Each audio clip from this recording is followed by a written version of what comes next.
Good evening, everyone. I'm Mayor Cynthia Miller.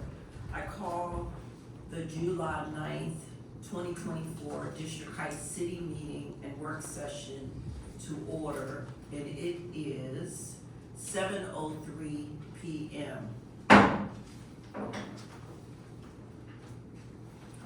Could I get the opening prayer, Commissioner Tillman? Yes. Everybody bow your heads.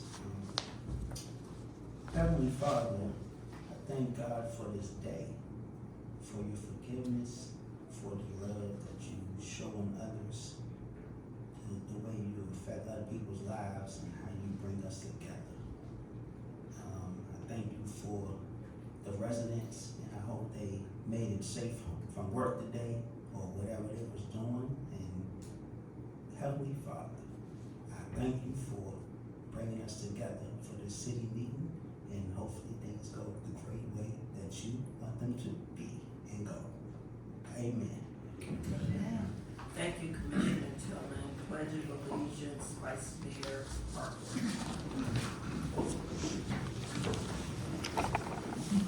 I pledge allegiance to the flag of the United States of America and to the republic for which it stands, one nation, under God, indivisible, with liberty and justice for all.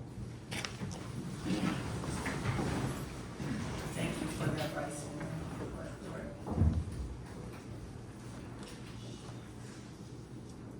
Next item is the agenda for tonight's meeting. Has been posted online and in the clerk's office. Do I have a motion to approve the agenda?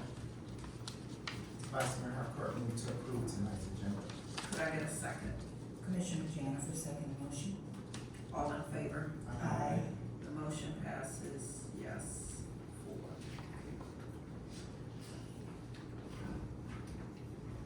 So we will start with the department reports. And the first one is the treasurer, Ralph Brazilio. Please come up to the front. Good evening, Mayor, Vice Mayor, Commissioners. It's my pleasure to come to you this evening to present the Treasurer's Report, which gives you an update of the financial information, financial status, and results of operations for the city. I'm pleased to report, as I have in previous months, that the year is going well financially for the city, especially in that the numbers of revenue are in excess of expenses, which is always what you want to have to see. And you are now in excess of about $800,000 in excess, not considering the grant funds that you have, because those are spent as you receive them and are accounted for as you receive them, but your general fund activities are in excess of expenditures by about $800,000. Primary contributors to that are increase in taxes that are being received from the state. There's $3.6 million has been received so far, and the budget for the entire year was about $3.5 million. So through May, you've already exceeded the elections expected for the entire year, which is a very good sign. In addition to that, there's been an increase in revenue from fines. I assume that's those who have been violating the rules, and the city gets the benefit, which is a good thing. But at the same time, I'm sure that the streets are safer, which is the primary objective. So that's revenue side and expenses. There are a few areas that you have not spent according to budget, but they're below budget, so it's not a major issue there. You have an opportunity to now use those funds as part of your budget, which has been approved for next year. Now, in terms of your cash position, you continue to be in a healthy cash position, and cash is in major banks, which are strong banks, so you have no major concern at this time about bank failures. But the funds are protected. Banks have put up securities to guarantee in case of any failures, so you're safe. In terms of the audit is going to be done for the year ending June 30th, and the auditors are requesting information. We've begun to submit information to the auditors. That's a long process, of course, we just begun to submit and then get it done. But in all likelihood, the audit will be done much sooner than that it was last year. So that's what we're looking forward to. We continue to have our accountant Cecilia here assisting, and for all it seems that everything is going well, and we hope that she's doing a good job. The city manager has been in touch with us, and we look forward to continue to assist. And I myself am available to assist as I've discussed with the city manager going forward into the new year. So thank you for the opportunity to serve and present the report. Any questions? Any questions from the commission? I do.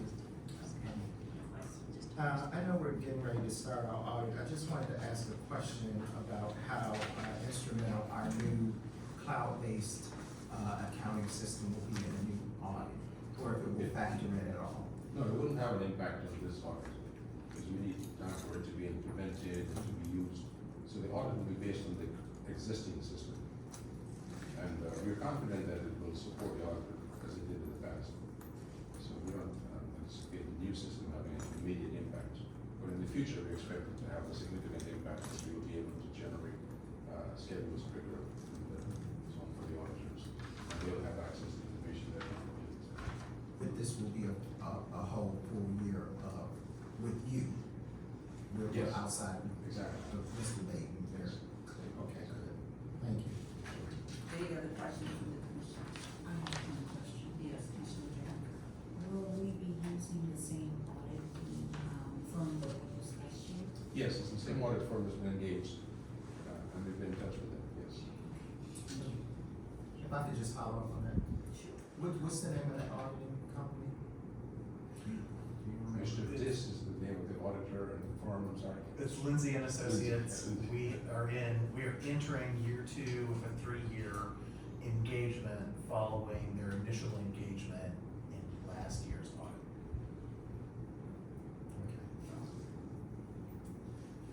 Any other questions from the commission? Okay, Mr. Great. Hill, Thank you. thank you so much. You're welcome. Next, we have human resources, David and Ms. Lawson. Yes, thank you, Mayor and Commissioners. I'm mentioning for Mr. Lawson tonight, he had to travel on a medical issue. We have a number of recruitments that are progressing nicely. There are 2 prominent recruitments within the police departments that are getting ready to close out and have offers extended to those candidates. I will not steal Chief Hartley's thunder, so I'm sure he'll speak about his strong recruitment efforts during his departmental report. We also have a number of new hires who are already making positive impacts in the city. We have Mr. Tamiko Thomas, who you will be formally introduced to later, coming on as the Senior Center Director. He's a couple weeks into his tenure. We also have a landscaper in Public Works whose work you have seen in and around the city already. That's Mr. Marvin Herbert. We are getting ready to go out for additional code enforcement positions, as well as the Senior Center Program Manager.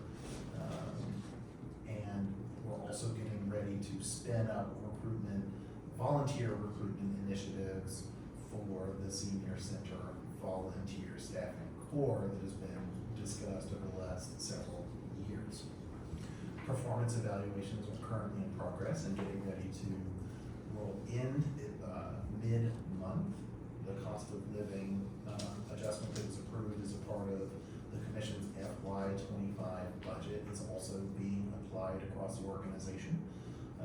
Open enrollment is scheduled to begin this fall to align with the federal calendar.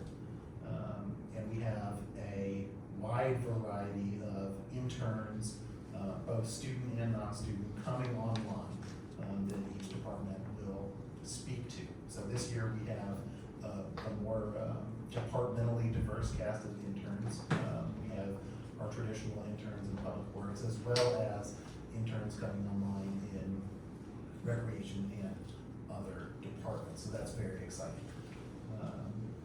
The final position that is going out for recruitment shortly is the final administrative assistant within the police office / code enforcement division to tee us up staffing wise for the beginning of the conversion to consolidated resident and business services. So that's a single point of contact, customer service point. There's one vacant position we're gearing up to recruit after we close out some of these. Any, questions from the commission?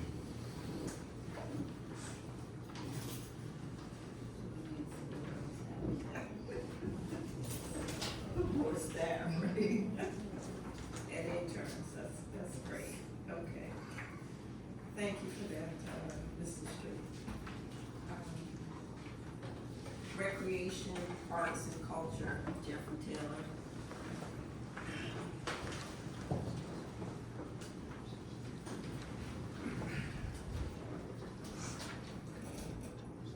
Good evening, Mayor, Vice Mayor, City Commission, residents, guests. Please accept the report for June 2024 as submitted. I will start with June 1st, District Heights Day. And on June 7th, we had welcomed our District Heights Elementary 5th grade class graduation. There was about 285 guests in the building, consisting of students and parents and teachers. June 8th, we had our financial literacy play called Broke in the Future. June 10th, which was that Monday, we had our pre-K graduation, and everyone came out for that one. So that, again, consisted of students, teachers, and parents.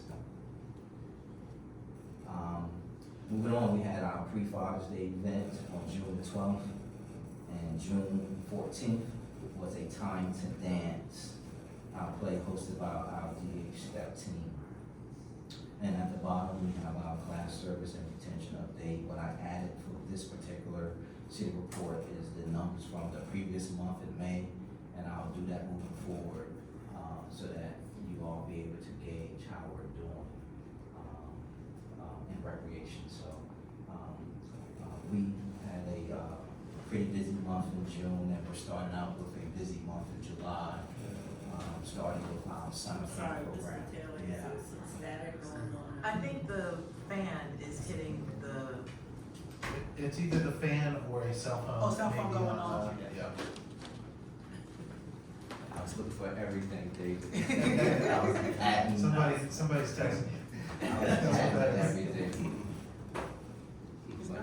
Yes, I think it's the fan. that concludes the report, but I'm definitely here for any questions. Any questions from the commissioners? Yes. Commissioner Tillman? I wanna say, this Bravo on an amazing month. June was like a great month for recreation. You guys killed it. So many events, so many people. I think, you know, what you guys are doing down here is phenomenal. And I think all the residents are seeing it, and I think, everybody's talking about the great work that recreation is doing. And of course, I gotta say bravo on that fireworks, man. That was fire, man. That was like really nice to hear. The whole neighborhood was doing fireworks. That was the best one. Yeah, we welcome, I think it's been 6 years since we've had our last one. Definitely was not going to miss this year, so we did what we were supposed to do to get that all rehearsed and put together. So I'm glad everyone came out and had a good time. It was really nice. Bravo to that company. That company did a great job. Hopefully we get them back, because they did an excellent job. Yes. David and I and Teresa already started looking into, not only looking up for next year, but also doing maybe like a 3-year contract with that particular company. Yes. And they different show every time. So the show you saw this year, it'll be a little different next year. That's great. I had a question, so on the job resource lab, we only have 5, Yes, so, during the summer, I think we'll be able to accurately gauge the job resource center in the fall.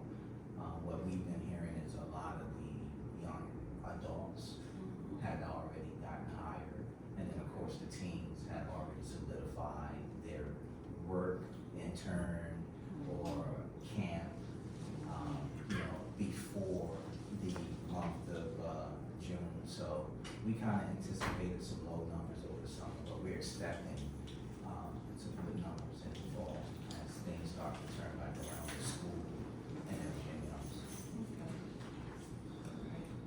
any other questions from the commission? Okay. I have one thing that, in case the music is loud downstairs, we have 2 new classes that are starting, and that's the Zumba. We're now a Zumba location in the area, and also Go-Go Fitness, a very popular class. I think we even have a number of council people that participate in Go-Go Fitness, so it's a very popular class in the area, and now we have, we're one of the locations here in our city now. And what days? Zumba is Monday and Wednesdays, and Go-Go Fitness is Tuesdays and Thursdays. That's why I'm kind of listening out for the music to make sure look out for the meeting tonight. Any other questions or comments? I do have a question. Sure, Vice Mayor. Yes, I wanted to know if there's, or maybe consideration for some space for maybe a yoga class. I've been having people asking me about yoga. Yes. I know people in the neighborhood are moving in and they're looking for alternative spaces. They could, Yes, yoga, great question by the way, because yoga and Tai Chi are classes that we've been asked about. We have a Tai Chi instructor in waiting, and we're actually working with our current instructors to find a yoga instructor. Yes. Okay. Commissioner Jennifer. The productions that the recreation department were part of, for example, the Line to Dance performance, was that something that was advertised? I don't recall seeing it. I've done it, I've gone to it in the past, but I wasn't aware that it was going to be a performance. Yeah, at that time, we were making adjustments to, not only our flyer, but the location and things, so we worked everything out. That was the event that kind of got caught up in the process as we were making adjustments. I was still happy that we had the turnout that we did, but now we have, some things together with Ms. Kelly, so we'll be getting that out to everyone, not just that, but moving forward, we'll be able to get everything out in time with action to everyone. Yeah. Thank you. so are we working, have we figured out the way we're communicating with the flyers and everything through Kelly? Yes. Just on a single source now? Yes. We're focused on that particular piece. Okay. Okay. There aren't any other questions, thank you. On this part of the section. We on reports, I know we wanted to get it out of the way, but we're on reports right now, so thank you. Public Works, Lakeisha Washington.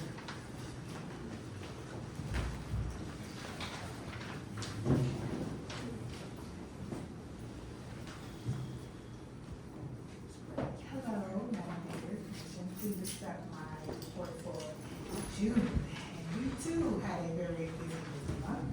But I want to give you all a couple of updates. For Fiesta Gardens, you'll see in detail that we have been experiencing overcoming some design challenges and proposing layout options for enhanced community garden accessibility as well. We've been working with Terry. She has been so fundamental in assisting and aiding us with this process, working with NBC very close. So we're gonna come up with some newer concepts because we run into some issues like, the mature trees, the shallow gas lines. So the original design, it afflicted with that, but we came up with that with Discovery, and we're working with that as well. For District Heights Day, we had a great turnout there too as well, volunteers, but the most important one was for me was Fiesta Gardens, because that's something that I take pride into as well. They did a display and they had a lot of community involvement. They gave out plants along with seatings as well, and that went very well. Departmental achievements, which I have a lot, yay! We are pleased to announce, which David already gave me the letter to do so, Marvin Herbert, which is our new master landscaper. He's joining us with 20 years plus experience, and he has been committed since he's gotten here with day one. Since his arrival on June 10th, alongside team members Daryl Howard and Roger Dean, which also are my amazing team members, have spearheaded a comprehensive beautification initiative. And as you can see, you can visibly see throughout the building, the city, at multiple different locations, that it's been a great couple of weeks with my team and him as well.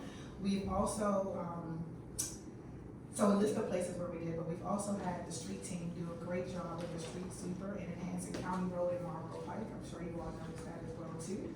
And that was awesome. We've been repainting curves and all along with the railings on Kipling as well. Filling in potholes, maintaining gravel roads and alleyways, and replacing aging street signs as well. My DPW Worker Summer Program has been amazing and such a great treat. We've been able to expand the program just slightly.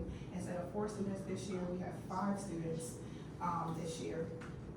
And we've included orientation, rotational assignments, various DPW divisions, sustainability projects as well, workshops and mentorship. They've already received their OSHA certification already as of the first day they started, because I got them certified in that training with Udemy.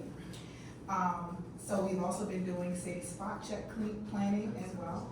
We've implemented a more so like a daily assessment to conduct with our DPW staff. That will be spearheaded with Tony Johnson, which is my AD, along with Kyle as well. That's item number 5, just so you know what I'm using.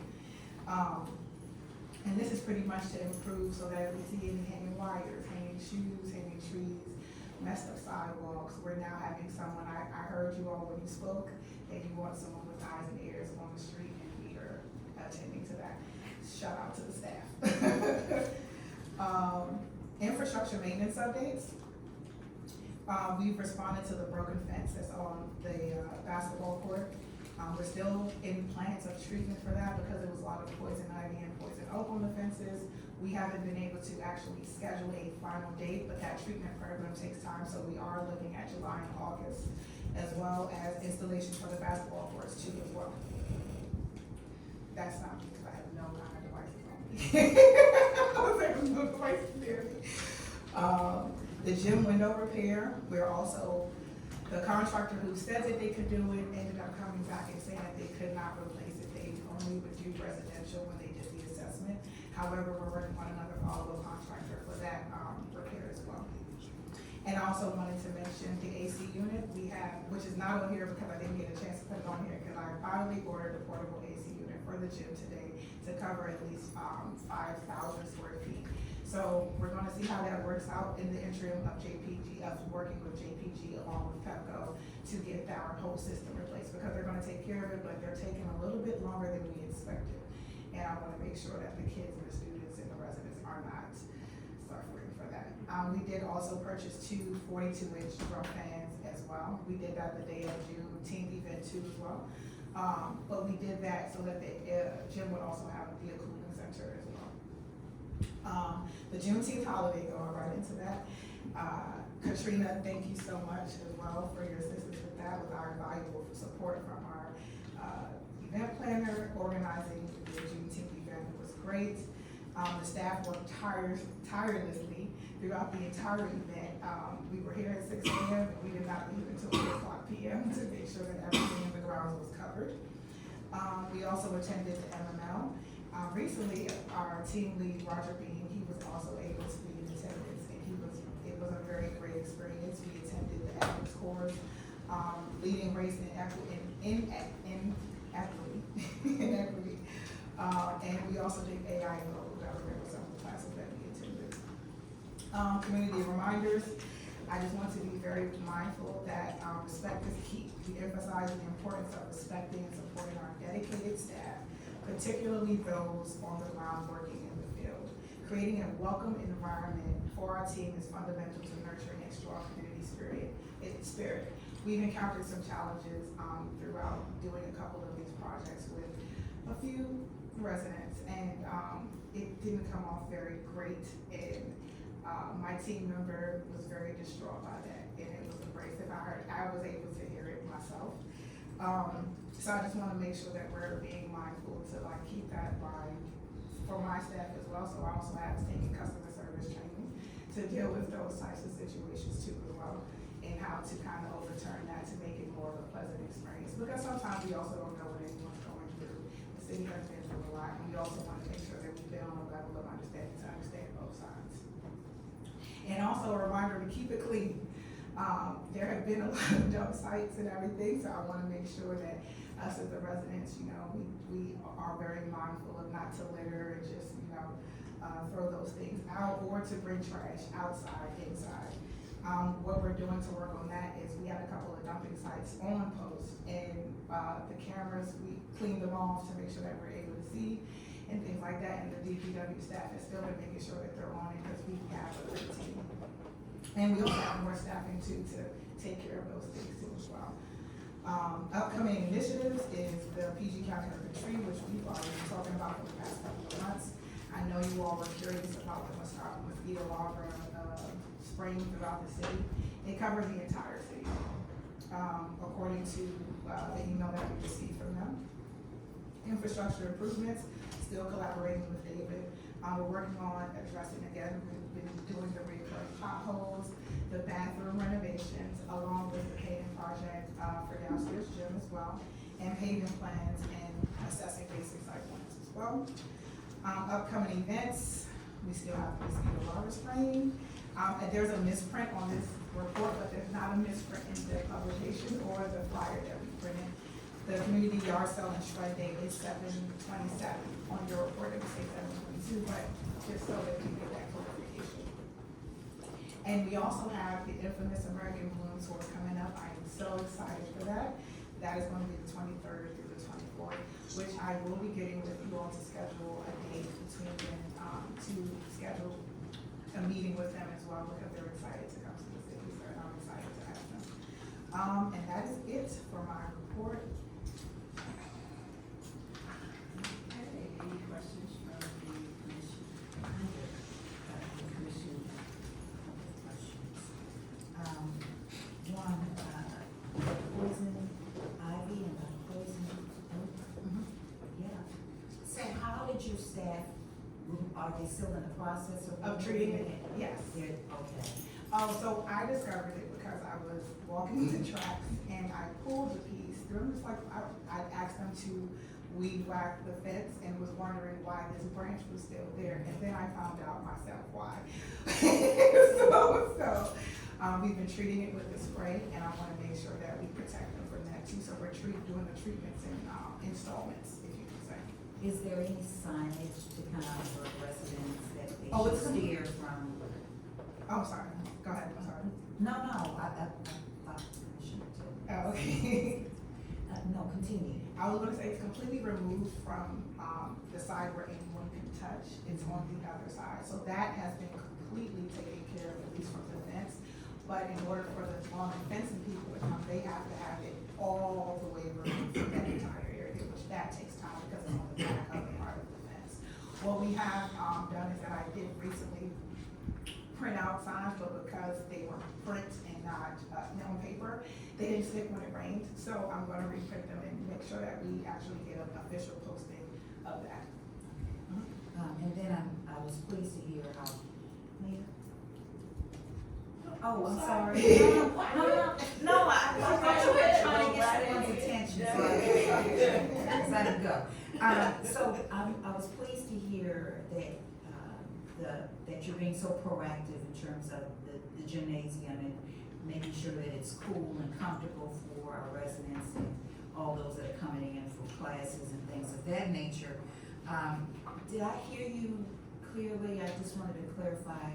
Did you say that you're working with Pepco to absorb the cost Oh, yes. of, okay, I know you Of have the been entire working with, system, yes. so that's official. Yes. Super. No cost to the city. Yes, no cost to the city. What I am gonna do though, because I wanna make sure that we get an official assessment from JPG, we like them, but I wanna also get a second opinion from another reputable company, to provide an assessment to make sure that we have the correct system for this size building, including the senior center as well. Because we've been adding on such small pieces here and there as well, that have now turned into a large, full municipality. We wanna make sure that we're keeping it cool with the right systems and not something that's outdated 20 years ago. Okay. And then my final question is about the yard sale and the shred day. So, Okay. you have not, it does indicate there's a notation on the website and social media. Is it actually on our website? Are flyers going to be put out what's the plan in terms of? Well, we have flyers. We sent a flyer that, Kelly has sent me a flyer and updating it. We sent that flyer to go and get printed. However, we're waiting for it to come, because what I would like to do is do another door-to-door type of service where we're letting the residents know that, hey, this is coming up. We discussed that earlier this afternoon, so. Or, if it's not on the website, I will follow up with our communications team to see, what's the status. And it could be a reason, so I'll give them that. I did get a lot of positive feedback the last time that I think it was Juneteenth, that we folks got the door-to-door little hangers, Yeah. and that went over really, really well. So Yeah. you're gonna do that again Yes. for Shred Day? Maybe Okay. not the door hangers, because those are they take a little bit more time to come, but flyers for sure. Okay, all right, well, thank you. You're very welcome. Okay, any other? Commissioner Gomez. Thank you for the updates. I know we have a lot going on in the department. So I know we're working with Pepco to get the HVAC system replaced. And you mentioned we have a mobile AC unit that we purchased. Today, and it will be here tomorrow. It'll be here tomorrow, and then 2 fans. When will they be here? Oh, the 2 fans have been here. They've Oh, been we here have since June those. 19th. Those 42 ounce jump fans, actually the recreation center, I recommended the product and they purchased it, so it's great. Okay, great. So we have those. And I noticed the update for the glass in the gym. Where are we with securing the contractor to replace that? We're still looking for 2 other contractors to replace it. I'm tirelessly trying to figure it out because this is our 3rd contractor that said they couldn't replace that exact window. What I would like to do, one of the contractors gave us a quote to have the entire window removed. However, I thought that was a little kind of high, the cost that we were quoted, so I'm working with others to see. And I'm using his quote against others to help me navigate that. As soon as I have an update, I will make sure that you all are updated with that, because I know that was something that has been priority for like 3 months. Yeah, I'm wondering, is the issue the size of the window or? It's the cut of the window and the size of the window, because it's not because of the way it's framed, it's very framed linear, it has metal structures in the middle of it, so you would have to go in and get that glass custom made or fit that, and no one's willing to do that. So I just have to find someone who's willing. Alright, well, thank you for that, thank you for your continued work. The other update on the bathrooms, where are we with those renovations? Well, the bathroom renovations have been halted for right now, and it's because of the amount of, things that we have to go through to try to figure out, what we're doing. We have upfitting, so that's what we decided to do last. But we're getting other quotes for the upfitting, which that just closed out, I believe, on the 30th, so I'll have an update for you next month. As far as for the RFP for the painting of the gym along with the bathroom renovations. Okay. And I know, you introduced our newest staff member, Marvin, and I know we also had some changes in terms of hours. Yes. So can you share with everyone what our new extended hours are? Okay, so we have several schedules actually within the department. We have a 7 to 3 for our green team schedule. We have an 8 to 4 for our street team schedule. We will have 1 employee, 1 team member, and 1 leadership person here. I for this week, it will be myself and Kyle, we're here till from 10 to 6. Those are the extended hours, and next week it'll be a rotational, so we're gonna rotate between myself, Angela, and Tony for leadership, and then for team members, we'll be rolling through with the rest of the staff, and it'll be a new staff member every week for the next 8 weeks until August 30th. Okay, and can we get that information on the website? Yes, Okay, I great. Sure, I'll make sure to get it right here. Yeah, make sure the, staff that's here. Yes, what time does, recreation close, 8 8 p.m.? Okay. So we only have someone here till 6. Yeah, so 6 hours, the hours that was requested of me from 10 to 6 p.m. Okay, and then. I meant to mention, well, we do have our normal staff, person who's here, which is Anna, here at 8 o'clock, until closing hours. So she's here from about, I think, 3 to 8, as far as maintenance goes. So did we look at adjusting the schedule when we have events? Yeah, we normally adjust the schedule when we have events, when depending on when the events are.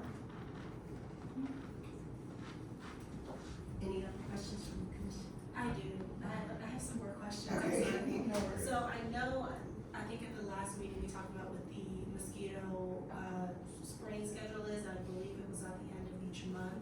So did we get verification that they went around and sprayed at the end of June? Yeah, we got the verification, for the end of May. We have not received the verification for the end of June as yet, because they normally would send it to us this week.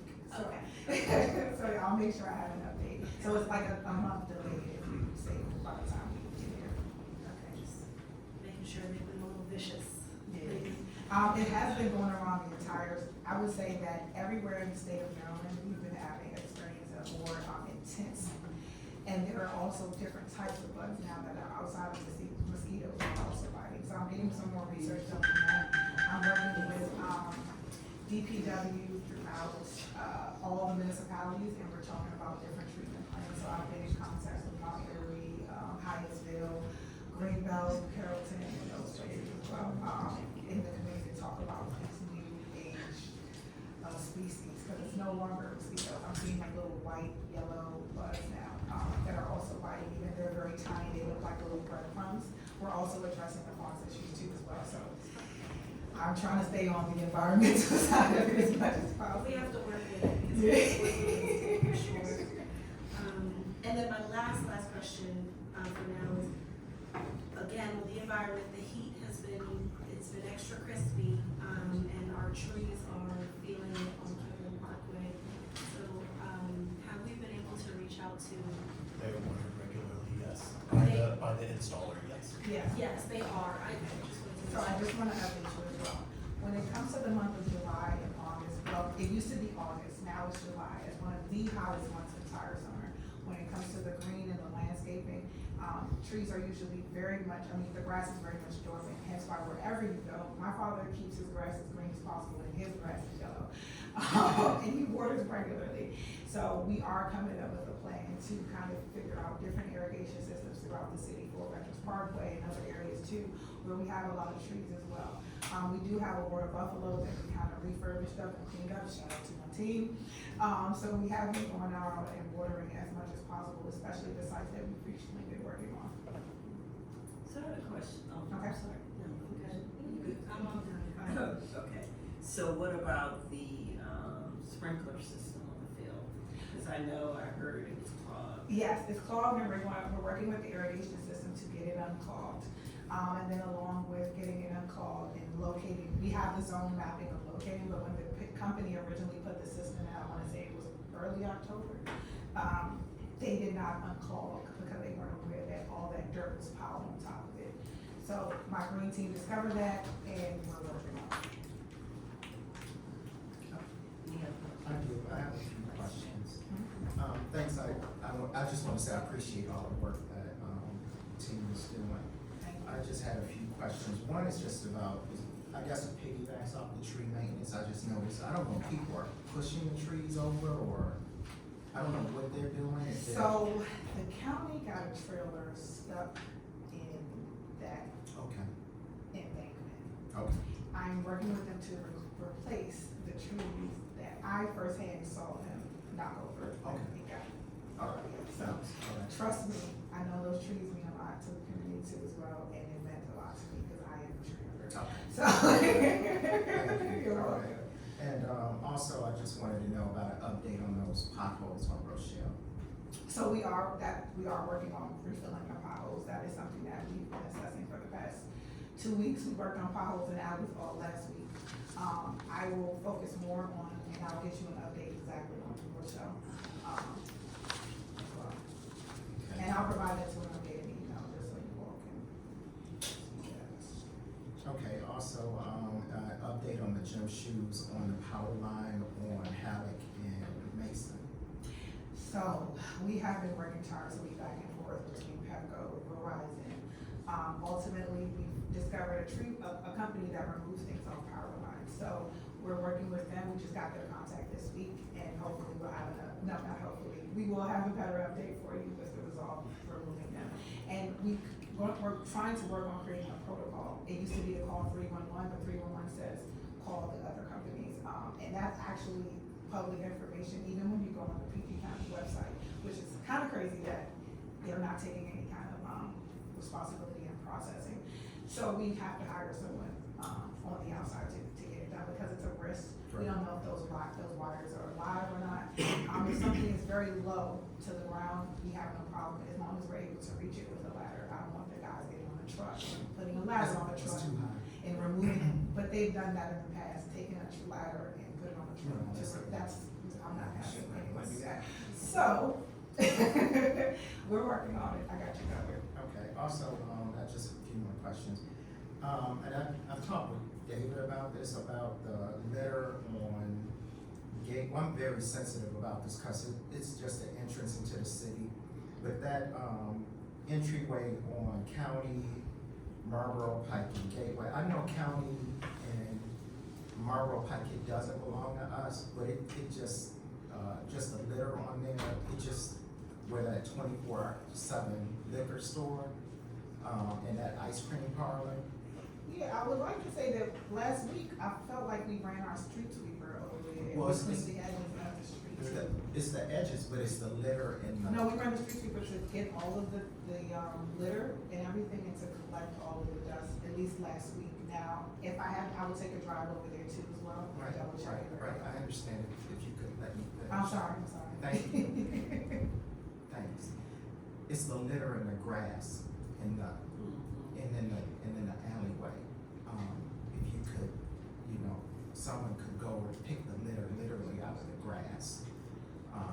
It's not, I know the guys are doing a great job running the street cleaner along the curbs, but it's the trash along within the grass, especially just, on our side where the ice cream parlor is. So it's not so much the curb, but again, it's the gateway into coming into our community. And it says a lot about who we are, and it's not a true story. So I'm very concerned about that. We don't have any control over what the county does. We try to do the best we can, I understand that. And I know when American Bloom comes out, we're trying to work with the county to put some permeable solutions there to make it easier. But if we could just have a focus on just getting out the cars, getting out the trucks to literally just pick the trash out the grass. I know they used to do it. And also, it's a house over there, I don't know if Chief Tarpley and code enforcement, but that alley behind those businesses back there, it's been litter and trash back there. And so, I don't know if that's a collaborative effort, but it needs to go away. It just looks bad. Yeah. And finally, my last question is about this new dashboard that the department is using. How is that going? You mean Monday? Monday I've been used since I've started in November. It's been going pretty great. We've just made it pretty much the information public, so now you all are able to see it. But we've been utilizing that app to accomplish things throughout the city, creating work orders and such of that nature. I would like to go back to your question as well, because I want to say last week we actually did not just do the street sweeper, we cut the grass, and we also went over and picked up the trash. I I will double check to make sure, that happens on a regular occurrence, because what I noticed through Bates is throughout the entire city, the moment that they come in and take the trash, the city looks horrible when they leave. And then my guys have to go back throughout the city and work on cleaning that up as well. On a regular basis, we're also having the dumping of people where we can see them dump, but there's nothing that we can actually do to enforce it other than say, hey, stop. But no one's really stopping. That has been a consistent issue. But I also know that we've been working with, code enforcement, has been trying to find like a code enforcer too as well. So I know that we've been working in that area too. I will make sure that I go up there personally to see for myself, because I believe that, I wasn't here last week, so I'll double check and tell you, but I'll. It's not laying blame or anything, it's just that if we just do it on a regular Basis, basis, it's just yeah. somebody just can go up there and just pick the trash up the grass. It's just, it's gonna happen, cause people stop at the light, they just throw a pop bottle out or whatever. We could just get somebody on a regular basis, it's gonna happen, but Yeah. we just get some guys to just come up there on a regular basis and make sure it doesn't have to look like a dump, you know? Thank you. Hence why we've been doing the assessments, our pop-up assessments too as well throughout the city. We just started that this week to make sure that we're covering those things as well, especially, hence why we were able to notice, what our city looks like after, days or a weekend, so. And can I just add, I know this has been an ongoing conversation on, our routines of making sure that county stays clean and our parts of Marlboro Pike. And I know we've been discussing reaching out to the county to sort of have a discussion with them on being able to supplement their cleaning services officially, so that legally we have that right and we can put it within our service plan to continuously service that area. As Vice Mayor is saying, it's always gonna be dirty, there's always gonna be folks who are gonna throw their food and whatever out of their window. However, we should be able to move forward with, asking the county if we can supplement their services so that we can include it in our service plan. So maybe we can discuss that during chief report. Yes, okay. Madam Mayor, Wants to may I chime in add and some thank you. additional information? All right, so the area that the vice mayor highlighted is several properties. Chief Tarpley is gonna cover a little bit later in his presentation. They are in various stages of code enforcement. So I won't speak to that alleyway, I'll let him handle it later. With respect to trash and debris in the right of way, we are doing two things. So as of last week, we have started as of the end of last week, we have just started handling things when they become a little too egregious. What I have asked Ms. Washington and her team to do is to quantify how much of that we are handling so that I can transmit that information politely, collaboratively to the county to say, hey, we did XYZ operations in your right of way. Here's approximately how much time we spent and the cost that the city incurred, supplementing their services. We are also actively reaching out to see if we can enter into a maintenance agreement on a more permanent basis to supplement what the county does. So the county has a regular schedule. They obviously have many more miles of linear roadway than we do. And so we want to contact them to say, hey, we're willing to do another regularly scheduled cleaning or two on these roads of county, Marlboro Pike, et cetera, that are subject to county maintenance, but are the gateway to our city or the gateway to our elementary school. We would like the county's support and permission to do that, and they know now that we're willing to pony up and just take care of it. But we do need a maintenance agreement in place to work in their right of way. We are pursuing that as well. With respect to the grass issues as well, Chief Tarpley will also speak to this later, but he's ramping up our code enforcement activities on those individual property owners. And I believe, he can correct me later if I'm wrong, is also looking into additional options for, forced cleanup and notification and stuff like that. So he'll speak to that later. We have two pieces working with Public Works, both in delivering the service directly and trying to partner with the county to supplement the services that they already do. Also, so also, those are great topics for our Marlboro Pike Partnership meetings, because we have the right people at the Yep. table. So, And I'm so glad you both brought of, that up. both of you, Chief Tarpley should report on that at our next meeting. We certainly will, and I'm glad you brought that up, Ms. Madam Mayor, because we have had ongoing beautification discussions with Marlboro Pike Partnership. We're not ready to roll out the latest initiative yet, but we are getting ready to start making some moves on beautification along Marlboro Pike. Okay, all right. You had another question, I right? do, and maybe, Chief Tarpley can speak to this, because it's just, the lot, it's always been for sale directly across the street from the 24/7 tobacco store at that bank. That grass is always high. I don't know if that's something that could also be added to your list for forest cutting or cleaning as well. Because people they don't know what's municipal and what's county, Right. and they don't care. Yep. But it all has an impact on us. It does. And, you know, coming in Aldi, they keep it pretty nice, pretty decent. But it's just a poor reflection on all of us. And it just makes it's kind of embarrassing to come here. And I just think we should feel a little bit proud of coming home. So, thank you. Quick question. Sure, Commissioner. Hey, how you doing? I'm good, how are you? So, two questions. If I heard you correctly, did you say that app is available online, the Monday app? No, so what we're doing is we're going to we're going to apply our spot checks that we do every 2 weeks, so that you see and provide an update of those assessments.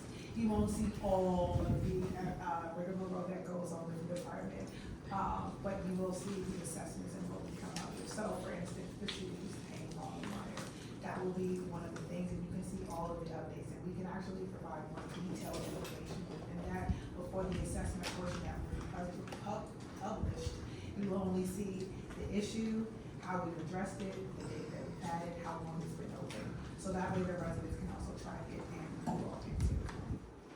Okay, yeah, because, this like the second time you said something was online that wasn't online. So are you working with Kelly to make sure that stuff is online, that you said is online? I know that we're going through a communication process with getting our, communication, how we facilitate the things that we want to be posted online. I know that we're also working on a revamping of branding too as well. So I'm allowing Kelly that patience to, get those things in line and in order. I will make sure, because I thought I got confirmation on the flyer, but I'll double check on that. We just rolled this out as of last week. And it was sort of to show you all to kind of get an approval, like, hey, is this a great idea? Once that we got that feedback, now that we know, we'll make sure that that is something that will be rolled out and you'll be able to click on, just like you can click for city minutes, you'll see city assessments.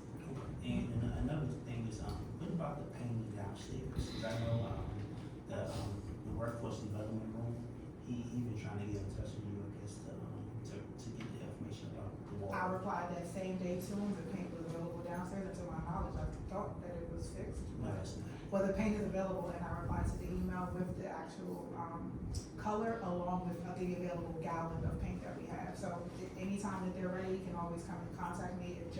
If he comes in and someone's not here, all the guys are over there too as well, so. And what about the painting downstairs in there? I spoke about that, the RFQ just closed on the 30th, and I'm going over those proposals now, and hopefully we're gonna find someone, and then we'll schedule the job, and I'll give you all an update. And what about the basketball court? The basketball gate, like I also talked about too, that will also be posted up in July and August. We're waiting to do the fences at the same time, so the fence that's also broken with the poison oak, I wanna get the gate, but the gate that the lock that we're gonna put on it will be more of a punch key lock. So now if you want to lock the court, it will be more of a secure lock versus one of those locks that we can kind of like pop on. And that way we can also put scheduling hours, so if someone's not here, the court can still be open just by the press of a button. Okay, yeah, I didn't hear, you mention. Yeah, no worries. I just have one last question, just to piggyback on Commissioner Tillman. about the online stuff. If we could, cause I know we've been successful with a lot of these, a lot of our programming, because we've been able to advertise way in advance, which our residents have been complaining about. We have not been, and we've been pretty good with that, and, you know, I would not like to drop the ball on a shred day. If we could get the PDF, because we went through this, I think the last city meeting, you were supposed to get us that date in the flyer. I've had the date for the flyer since before June first, actually.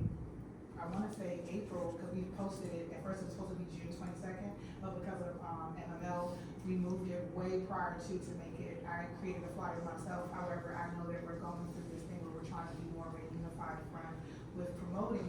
I did submit the flyer, however, because of all of the different dates, I would safely assume that that's the reason why it wasn't, posted. But I had the flyer printed out on the table underneath our hub on June 1st for District Heights Day. I also had it printed on June 10th as well for residents too. I understand. Would you be able to send us a PDF version of the flyer? Sure, So we can sure. share it on our social media? Yeah, sure. Kelly, if that's possible. Yes. Whoever has it. I will send You it could to you. send it to all of us Yes. so we can share it. Yes. Because residents are asking about it. 'Cause Understood. the residents know it's time, and so they're asking us about it, and we don't have anything to give them. Understood. No.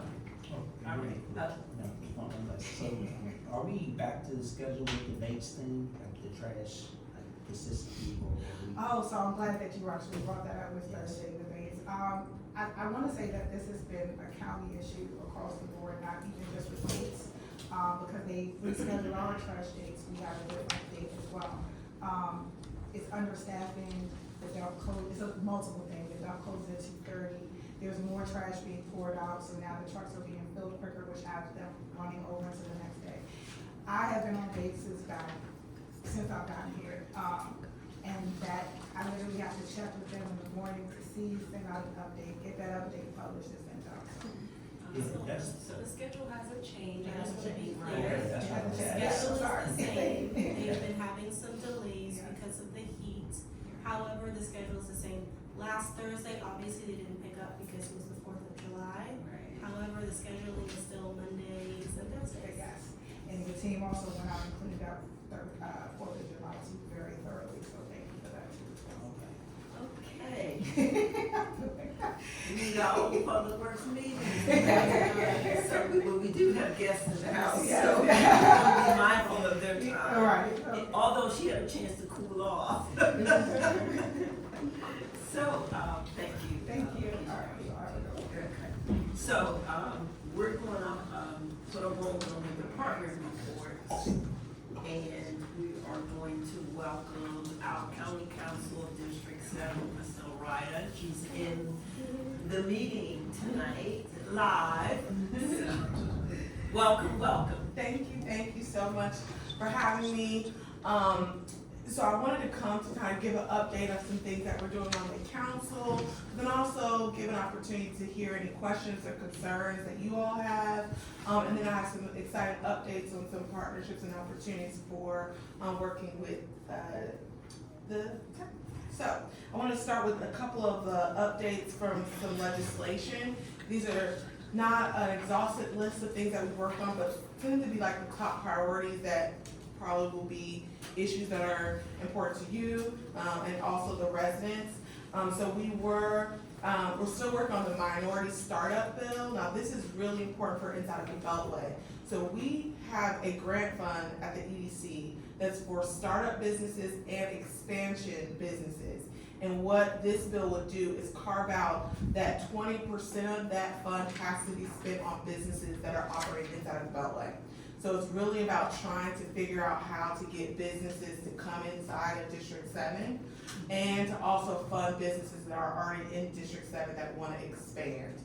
So this, if we're able to get this passed, this can really help build businesses inside of the Beltway. We also passed the firearm safety bill, also known as the Grant Cofield law. Some of you might be familiar with the young man that walked into the firing range and committed suicide.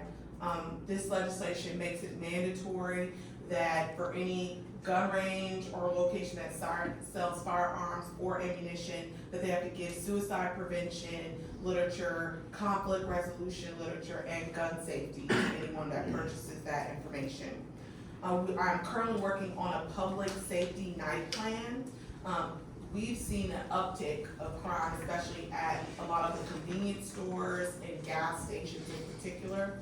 So this legislation will mandate that late night businesses work with our local police departments to come up with a safety plan over 3 years. So the ask would be every 3 years they renew their safety plan. The safety plan is not a one-size-fits-all, so it'll give the businesses and the police department to look at that location and figure out what makes the most sense. It could be something as simple as this location needs better lighting, cameras, it could be on-site security, so it depends on what the police department thinks makes the most sense for that location. So we are working on that legislation and it looks promising to pass. We did pass parental leave, extending that from 10 days to 4 weeks for all county employees. That was something that, you know, as a new mom, I think it's deplorable that we don't have adequate leave, and it also makes us more attractive when it comes to hiring. We have had that as being the number one issue. We can't attract people to work in Prince George's County. So I think we need to look at every avenue to attract people into working for the county. We are also set to hopefully pass on the 16th permanent rent stabilization. So that will end the temporary, so that's very important for residents to know that the 3% across the board cap will be ending in October. So as much as you can educate residents that that will be changing, and the way the bill reads currently, the new cap would be 6%. It would be for all units built before 2000, unless it's a senior living facility, that cap would be 4.5%. And we do know that there's 40,000 plus renters that wouldn't be included in that, and so I've got commitment from majority of my colleagues to support a price gouging piece of legislation that I'm working on currently to fill the gap there. We also have DPI, transparency, and fee assessment legislations. I've heard the complaints loud and clear about some of the issues with code enforcement, mainly would be outside of the city limits, but still adjourning with like issues with getting citations. And so we have legislation to help with transparency about what citations are happening, who are repeat offenders, and making that transparent. The fee assessment is crucial because we work to get state legislation passed so that the new fee cap is $5,000 for penalties. It used to be $1,000. And so we're asking for DPI to assess which fee should go up, which should stay down. Our goal is not to cite, you know, regular homeowners in the same amount. It's really for more companies, larger corporations that are having repeat offenders. Moving on to activities and programming.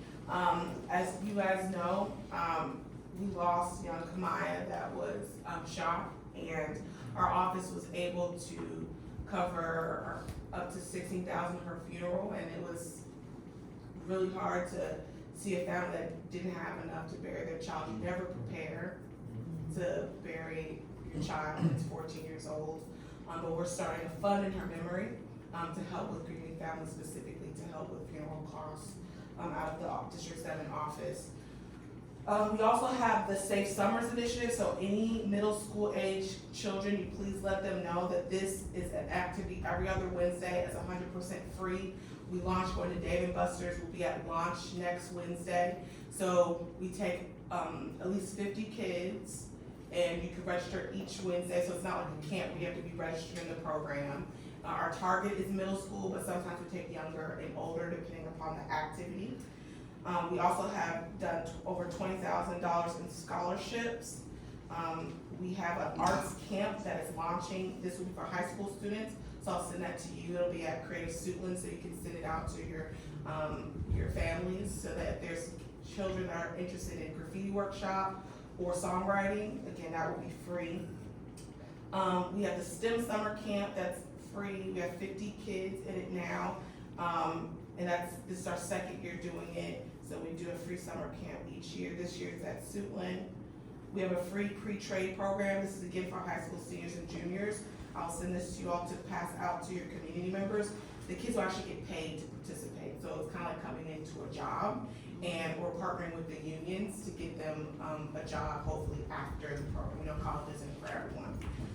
And then lastly, we're having a safety night town hall July 29th. This will be at Creative Suitland for the last 2 days. And then we have community walks. So we're reaching out to to work with you all, because we'd like to be coordinated when we go into municipalities and towns and not just do it separately.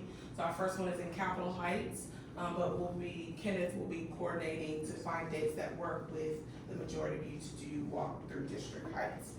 And good news, we were able to secure hopefully $100,000 for each of the municipalities in District 7 for project charges. So we'll be reaching out to talk about what the plan is, how you guys would like to spend that money, and I will help walk you through the process to make sure that you get it. It is a difficult process, so I want to make sure that you guys get the money, and so as soon as we can get your applications in, the better. And then I do my monthly roundtable meeting, so if anyone ever just wants to join and have access to me, they're every month, and now I open up to any questions or concerns that you all might have. Thank you for that report. Any questions from the commission or concerns, Yes. comments? Yes, one comment. Commissioner Tillman? Yes, thank you. Bravo, thank you. We appreciate the project charge. You know, of course, the city can definitely use the money. I know we talked about a lot of stuff that we can do with YSB and, you know, just some programs from recreation. So I'm glad, you know, hopefully we can sit down and make sure we spend that money wisely and make sure the residents feel, you know, a part of that process. Second of all, just, you know, thank you for your great work, you know, community you're doing. You guys, all of you guys in the council work for so many great community initiatives and programs. So just thank you, and thank you for keeping us involved. Oh, thank you, I appreciate that.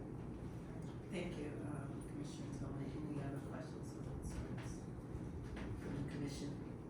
I have a question on the legislative updates. So for the public safety night plan, one for the 24 hours convenience stores, because we have a lot. So I'm curious, I thought that the council passed legislation that would make the convenience stores have to move to another location. Is that still going forward? Yeah, so 2 parts. So the legislation made it so that all tobacco stores have to move now 2 years. That's the Supreme Court has to give them 2 years, so we haven't hit the 2-year mark yet. It also makes it so that tobacco stores can't be 24 hours. They should be closed by 8 p.m. But here's where there's an issue, right? DPI is having issues, they're saying, with defining a tobacco store versus a convenience store. Because the way the code's written, it's always been by the measurement of how much tobacco products you have in your store. Now, even though that's always been the case, now they're saying that that's too difficult of a measurement. So I introduced new legislation that would regulate convenience stores, no matter your measurement of tobacco products, to not make them 24 hours.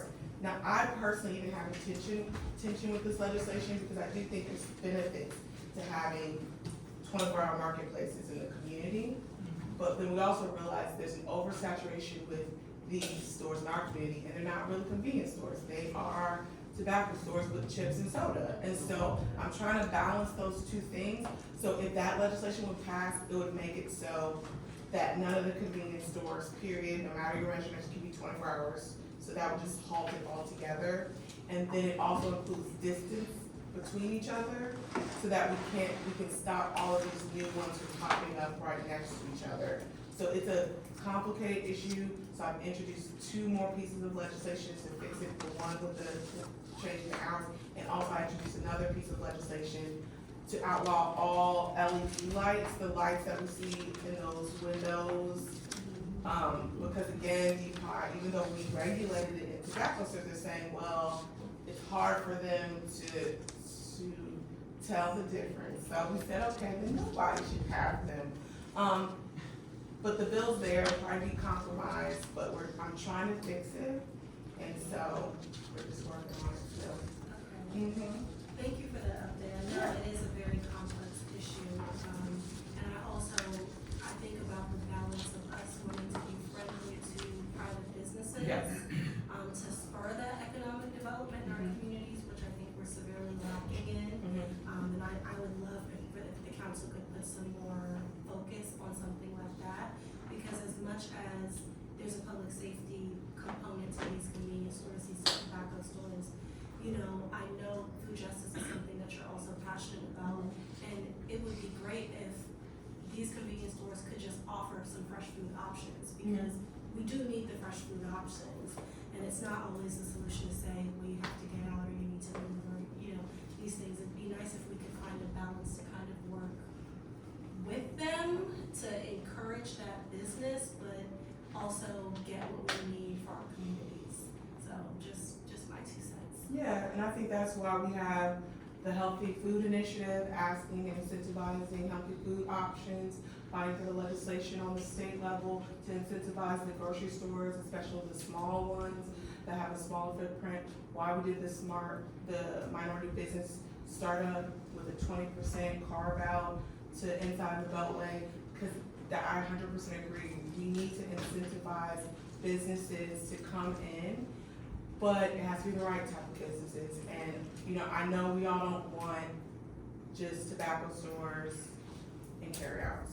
And we deserve better than that. And so, my sense is that we're just not gonna take any business inside the Beltway, but we do want businesses. So, exactly what you're saying, incentivize what we want, and then make sure that the ones that are here, like if you're going to be a convenience store, to your point, we don't need the LED lights that are eye pollution to our community.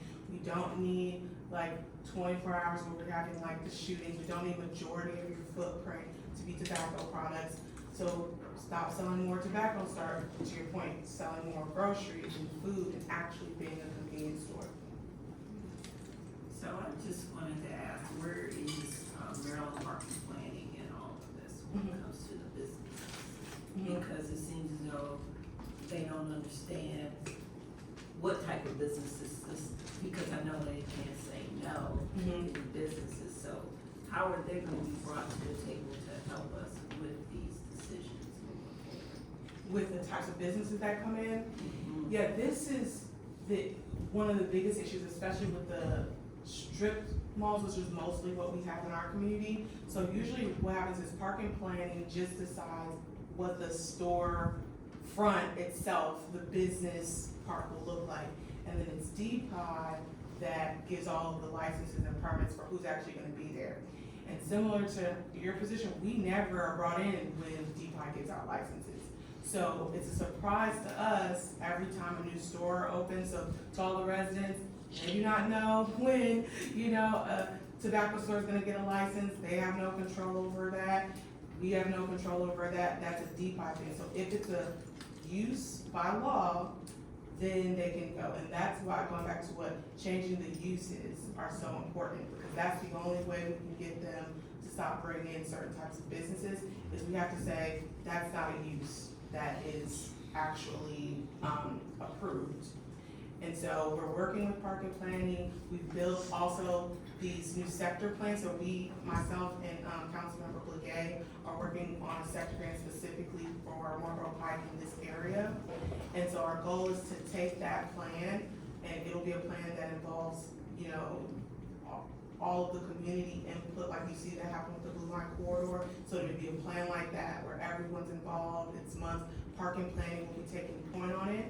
They'll come with recommendations to the council around legislative changes we need to make to bring the development we want to see.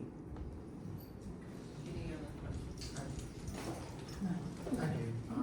Thank you for being here. My question is, first of all, that space was abandoned. So even though it is a 24/7 tobacco store and bank, it had been abandoned for years. My issue is the way they look. They come into our community and again, it's just the way they make our communities look. They devalue, our communities, and they say a certain thing about us, and it's not true. And so my thing is, you know, yeah, the LED lights say one thing, but when we talked to the owner of that building, we asked him, what were you gonna do to this place? And he told us, he promised us that the place would, you know, he'd make it look nice, and he lied. It still looks half abandoned. And so now we're stuck with this. And so my thing is, what is the council doing so that they could coordinate these things better before we get stuck with these things? Because the only thing that the commission can do is, I don't even know why we're even involved. They're just basically, we're just stuck. So this is all just, this is just theater by the time we get it, because we don't have a say.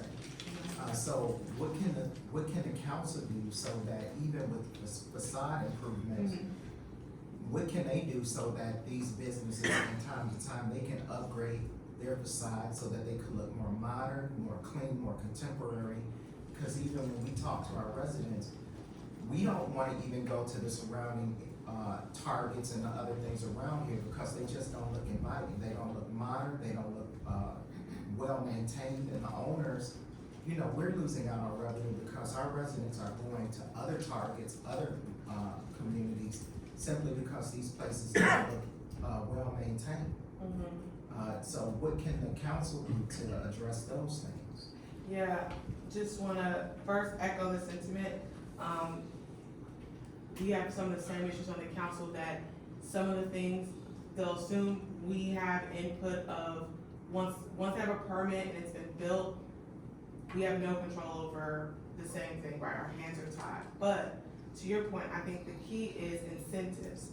So we have incentives for rehab for the property. And so what I've realized, I asked the different programs to give me a list of like, what districts have been getting the funding? Like who's actually been getting the rehab dollars? And I see a huge divide, like we don't see a lot of that money in District 7. So what I'm trying to do is create a business roundtable out of my office where I meet with the different business owners to educate them about the resources that currently exist for facade improvement, to do upkeep, because the money's out there and other jurisdictions, or excuse me, other areas of the county are getting the money to do it. We're not seeing that money spent inside the Beltway, so that is one way that we can incentivize the businesses to really upkeep their property. The second part about like the abandoned property, we passed legislation around the vacant property because we realized that allowing both commercial and vacant homes to just sit in our communities, usually they're bank owned, is horrible, right? That brings the property value down. So we passed a piece of legislation on the local level to create the vacant property registry, mandating that all of these properties are registered, that we keep track of the ownership. Then we went to the state and got the law passed to allow us to tax all vacant property at a higher rate, similar to what they did in DC. So we're gonna I'm working on the legislation now. So the goal is to tell them either you rehab your property and get a tenant or you sell it, but just sitting on it vacant for 10, 20 years. A lot of you know like the Legend strip club has been vacant and there's no incentive, right? And so we're gonna hit them in their pockets and say, you're gonna be charged maybe 15 times the rate if your property stays abandoned. And so rehab it, get a tenant, or sell it to someone else that plans on rehabbing it. And so we're working, and hopefully that bill can be passed next year. And my final question is about the public safety night plan. So I know we have the county's already suffering a deficit, so we can pass all this legislation, but the reality is that we're already operating in a deficit. You can pass all this stuff, but if you don't have money to enforce these things, how are we gonna enforce, or who's gonna be responsible for enforcing this public safety night plan? Who's gonna, you know, what's gonna be the trigger to say that you're out of compliance? Who's gonna punish, or what will be the penalties? What's gonna be the mechanism on how that's gonna operate? Right, so we've been working with the county executive, they're on board and say this is something that they can work and enforce as we're working on drafting the legislation. We feel like we're in a place that works. It's a partnership between the police department and DPI. So the first part will be on the police department to approve the Safety Night plan. The second part will be on enforcement, and it will only kick in, if it's, like most enforcement, it's not proactive, right? Like, for example, if it's not like enforcement go out and see down each street if you're asking for a right, or if there's a abandoned vehicle. Someone calls, there's a complaint, and they enforce it. So it'll be similar. The checking mechanism is the police department. They'll check every 3 years to make sure. And then the in-between, if there's a complaint, it happens if there's a robber incident at your location, the police come, they check your safety night plan, and they check to see, do you have all the things in place when this incident took place, or do you not? And then they're levied the fine. Mhm. So we feel confident that distribution of responsibility will work. So you're not in compliance if there's an issue. Exactly, if there's an issue. Okay. That's all I have. Okay, anyone else? Well, thank you. I appreciate you guys so much. Thank you for having me. I apologize if I can't stay the rest of Oh, that's okay. I got a little baby. I know, growing. Yes. And so David will be in touch with you on that application Perfect. process, okay? Thank you. All right, thank you. Okay. Let's resume back to our reports. Police and Code, Chief Tarpley.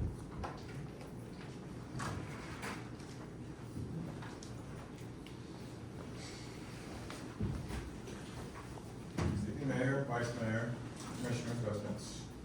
In the interest of time, I'm going to forego the full report that you all, so we take a little time here, right? Get out here Just say before. that they can go online or ask for a copy of it. I will go, talk on some of this, our highlight points that we have here. I'll address, we are still successful in curbing our speed problem in the city. Our speed enforcement program issued 3,789 speed count citations. I'll touch on our June revenue. We have paid $295 in crash reports, $370 for parking citations, $56,080 for speed camera citations, $1,125 for vehicle leases, for a total of $57,870 for June's revenue for the police department. In code, revenue is as follows. We're talking $4,000, $4,005 for commercial licenses and fees, $4,545 for rental licenses and fees, $2,858 for building permits and fees, $35 for signs, $505 for municipal infractions, for a total of $11,443.98 for revenue for code. And to answer the questions, Vice Mayor, if you could repeat your question if you had, so I can make sure I get them correctly. Oh, right, I wanted to know about the. I'm sorry, was there any questions? Sorry. Were there any Oh, I'm questions sorry. or concerns or comments from the commission before we move on from, based on the chief's report? No, okay. Vice Mayor. Okay, I'm sorry. Right, I did, just a couple questions. It's the recurring problem with that house, on Gateway, right when you come past the ice cream parlor. With that dumping behind you, right in the alley. Any movement on that? There's a motorcycle right there in front of the. So, there's two parts. So if the, and Mr. Street touched on this earlier, Public Works can move any trash on the right of way, public space, without any issues. That particular house is going to have to go under court order abatement, which will go to court. And the judge gives the official abatement order to go and remove motorcycle from out front, the abandoned car with trailer and all that stuff on the back there. And it would be safer for the city to do that, because so we wouldn't come back from any other lawsuits. So usually something that big magnitude and worth that much money, you wanna go ahead and get the official abatement from the courts to go in there and clean that property. They are responsible when we cite them about the, grass. Someone is, taking care of the house, although it is, I don't believe, occupied at the time. And what Mr. Lee, we're gonna set up our efforts to, cite and get that for the courts for abatement, currently right now. Go across the street to 24 Hours Tobacco. Actually, Mr. Lee was focused all the last 2 weeks of citing all the properties with tall and open grass in it. We've been, from last Thursday, started to enforce cleanups. 24 Hours Tobacco was one of them. Our contractors came out, cleaned, and cut that. And actually, I was inspected afterwards. That trash was not there. That trash came over the weekend from people at the bus stop, exploding, it's on a corner, so it blows, whatever. And I was up there, I did see that, trash on both sides of the street, on the county road side too, in the, Regency side, that you were talking about earlier. And we're gonna cite them for just the trash again in his grass, since again, it's not on public spaces on his property. We're gonna issue a municipal infraction again, he'll have 7 days to clean it up, if not, we'll send the contractors out and force clean it, and we'll continue to, work with the treasurer and city manager to, lien those properties from the, expenses we incurred from our contractor doing that. Across the street from, 24 Tobacco, that green space belongs to Audi. I'm looking at it now to see if the part we're talking about with the high grass, correlation comes out to be county, state, or us, or green, or all of it to, cut that. So we're looking at that now, I'm gonna work with, Mr. Lee this week to figure out that, because that does look atrocious, that trash, and I have seen that. There's some dumping over there too in that little lot, same spot. The church, that's a different thing. The church is actually doing illegal construction, which we've been citing them for, and working with DPI. No, not the church, that driveway, where we used to have problems where that donation box was. Oh, the back of there now? Yeah. Okay, so we'll take a look at that too, again, if that space is owned by county, state, or if that's part of the green space, probably, we're gonna go ahead and just immediately cite them for that, and, so they accept their efforts in cleaning that up. There was a third question you had? That was it, that was one. Any movement on that ice cream parlor? So we are just looking at the, myself and Debbie, just talking about the street about the ordinances for, abandoned houses and businesses. It's actually sitting on our computer right now, seeing how we can create that ordinance and bring it to you all to make that into effect. So again, that's one of the places that we need to address, at least 3 places, businesses we need to address that, should sell or do something with it, that's in there. Did you wanna add something? Yeah, so through our economic development initiative, we have gotten a couple of inquiries about individuals who want to lease that space for a business. We connected them with ownership, and ownership is non-responsive to people who want to lease the property, in their experience at least. And so the track that Chief Tarpley is talking about with respect to the enforcement ordinance is probably the most viable path forward on properties like that. Yeah, he's the same, mindset as the 24 Hour, do I go to the bank? He didn't sell to anyone, he just wanted some outrageous prices to the gap, he went in there. Yeah, owns an ice cream store. Those one ice cream is the same way, he wants like $1.5 million or something for that space there, something ridiculous. So, For the, old bank, the The ice cream 24 company. hour, the ice cream, he wants $1 million for that. Okay.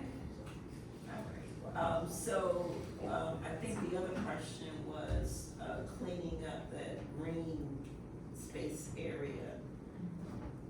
And then the, shopping center strip park, cause I remember we cleaned up that area at cleanup day. And it's, all this trash, and I think it's from the wind, and just people just pulling stuff out of the windows. Yeah, so Out of the cars and stuff, so.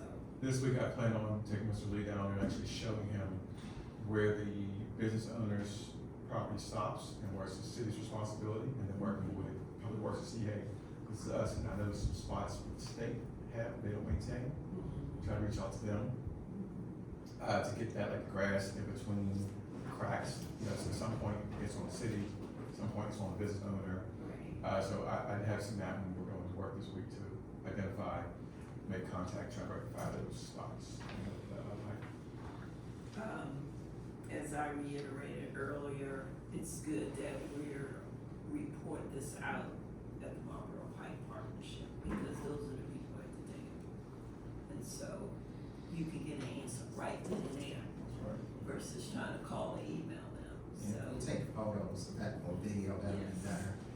Yes, Yep. so, let's just work the resources while we have them in front of us. Any other, questions or comments? I have one question. Sure. It's an area that I know that you're very, well familiar with, Wintergreen and Mulberry Drive, that end area. I'm hearing that there's been an uptick of abandoned vehicles, and I know that, there's like a wooded area that's been used as a shortcut to get to the elementary school, and there's been some other nefarious things that have been going on over there. I don't know, I know that we talked about maybe some better lighting, in terms of the vehicles that are being parked there. Maybe a sign that says no parking, vehicle will be towed. It's getting warm now, and I'm sure a lot of people are having celebrations, and so part of it may be that folks are just using that as another source of parking, but at any rate, it would be great if we could look into that.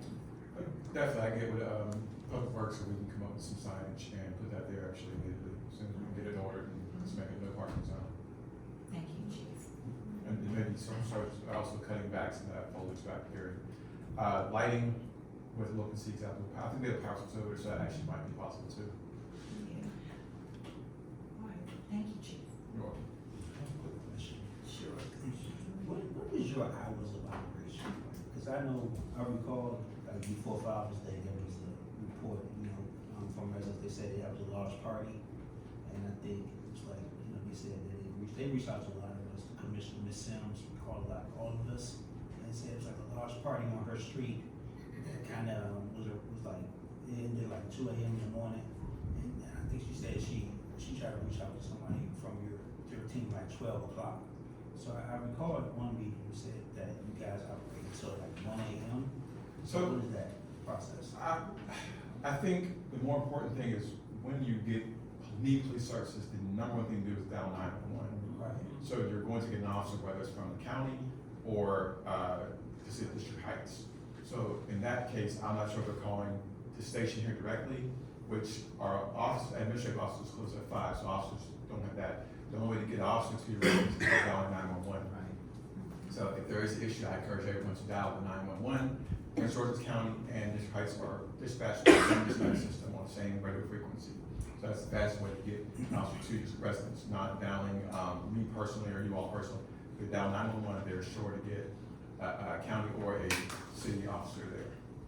Okay, now I was just curious, I know that, but I'm just saying, like, in general, like, if you call 911, like, are you going first? Like, what is, like, I guess, what is that process like, as far as the time management? Like, how late do you guys patrol, I guess, is the question. Right now, for different reasons, I don't want to put that out because of our issues which we're dealing with, which you know of. I will say, we're looking at various hours. Our staffing is increasing, and we're always adjusting with the flow of crime. Okay, and the second one is, I noticed that you guys, you are doing a good job of like, driving around. But one thing I would love to see is some of you guys actually getting out the car, just walking around the neighborhoods. I know, we a small community, and I think most of our residents should at least know who their police officers are, like all of them, and I think that's one thing that I see is missing. Cause I got a call today from a resident, and he was telling me, that he has some issues with, I guess, his car getting stolen, a Corvette or something, I think. And, he said, he was just trying to, get comfortable with some police to come over to the area. He said that, someone did come past, but he was just like unfamiliar with who that person was. He said, we switch officers often. So I think, one thing we all want to be mindful of is who's patrolling our communities, and, I remember the officer-friendly days in schools, so I think we should have an officer-friendly in our community because we're so small. So I think, you know, one thing I would love to see for our police department is just going around, getting out the car, waving at people, just letting people know that they're present and who they are. Because, you know, that's one thing that I think we need to do better. Yeah, that's an excellent point, and that brings actually up something we're working on now, some of our initiatives moving forward. As we're becoming, continue building our manpower staff, we're gonna end up dividing our city into 4 patrol service areas, which will have officers responsible for just that area, right? So then you'll be able to know what officers will work together on a regular basis. Also coming up soon, I'm working with, Ms. Bethia and Tanisha about some summer initiatives where we're gonna have some block parties and some public safety fairs where it was able to come out and meet our officers. And we'll touch on a number of different issues that they're having in the community and just be able to sit there and get to talk, get to know each other. I know National Night Out is coming up soon. That's also one of the Yeah. issues. So are you? So they could invite everybody. That's what I'm saying, yeah. But you know, I would love to see like an officer, you know, with like, you know, coffee with a cop from our local police as well. You know, I know the county does it, so I would love to see one like at our Starbucks or something, we can kind of go to. Yeah, I'm, you know, not just go. Chief wants a different spin. That's right, He yeah, doesn't so wanna do what everybody Our else. block party initiative is we're working on having some block parties around the city to bring us to your area, right? Right. So we have a number of things I'm working on right now to get officers actually in and active in each portion of the city. Okay, I would love to see it. And I think I could comment on the, walking the beat right now. We can't even walk out to our car without being burnt up, so right now we have to think about their safety. But thank you, for that, and thank you for your comment, Commissioner Tillman. Any other questions from the commission, because we gotta keep, any other questions? You have something? Just as Commissioner Tillman did point out, August 6th is National Night Out. We'll be hosting it right here at 2000 Mulberry Drive, football field. It's gonna be again bigger and better than last year, 6% last year, I think make it bigger and better. So that will come out, it's going to be from 5 to 9 p.m. on August 6th. We'll be having some publications coming out this week, as long as our signage will be going around the city. Did we add one to 9? We always went to 9 days. Yes, 5 days. Sounds like it's a longer time. You know. I mean, it's People already okay. going. I was just wondering 5 to 9. I mean, you can come go to please, you can't hang. Yeah, oh, no. So, That's all. okay, well, and you'll have flyers and. That's all I'm working with. Kelly, you got a long to-do list. That's what Oh, yeah, we just don't provide on calendar this Yeah. Actually, should work great, so we'll be having that coming out this week. Shore flyers should be, working with Public Works to get, boat posters hanged hung up now. Oh, sure. The same thing. Are you still looking for volunteers? There are some young people that are inquiring about some community Oh, service. definitely. We always have bouncy houses and always need volunteers, so of course, yes, if you can put them in touch with us, we'll put them in touch with the, event coordinator. All right, sounds great. Thank you. Thank you, Chief. Senior Center, Services, Tamiko Thomas, our new Director of Senior Center. Welcome, welcome, welcome. Thank you, Madam Mayor, Vice Mayor, Commission members, residents, and guests. My name is Tamiko Thomas. I'm the newly appointed Director of Senior Services for the Senior Center, and hopefully beyond once we work program. While I was taking notes for this meeting, my wife reminded me that we wanted to do an excerpt and not a biography, so I'll spare you all of it. And just move into just a little bit about myself, which is relevant to this position of myself. So before I got here, I did about 16 years in DC government. About half of those were in senior services, where I running the employment department for seniors. I moved in to Howard County, in the state office on aging. So I've been around a little bit. And in that time, I've learned that the key to success sometimes is timing, sometimes it's patient, or a combination of all three. And in this particular case, we've had all that. We had a lot of time with the building, a lot of patience from the constituents, and now it's about time for us to get on board and get going. So to that end, I've been able to work with David to build on the information that I had from Dean's assessment. And some of the informal conversations, I think I met all individually formally, except for the vice mayor. And also some constituents that had a lot of interesting things to say. And the seniors are opinionated, and rightfully so, that live in the history of our city. In developing the program moving forward, we're going to try to focus on a certain number of initiatives. That one came from some of the conversations since I've been here for 3 or 4 weeks, and also the needs assessment. So we're focusing programming on intergenerational activities, digital inclusion for those folks that are not able to make it to the city, health and wellness, language and education, arts and crafts, and senior, or something I'm calling the Seniors and Explorers program.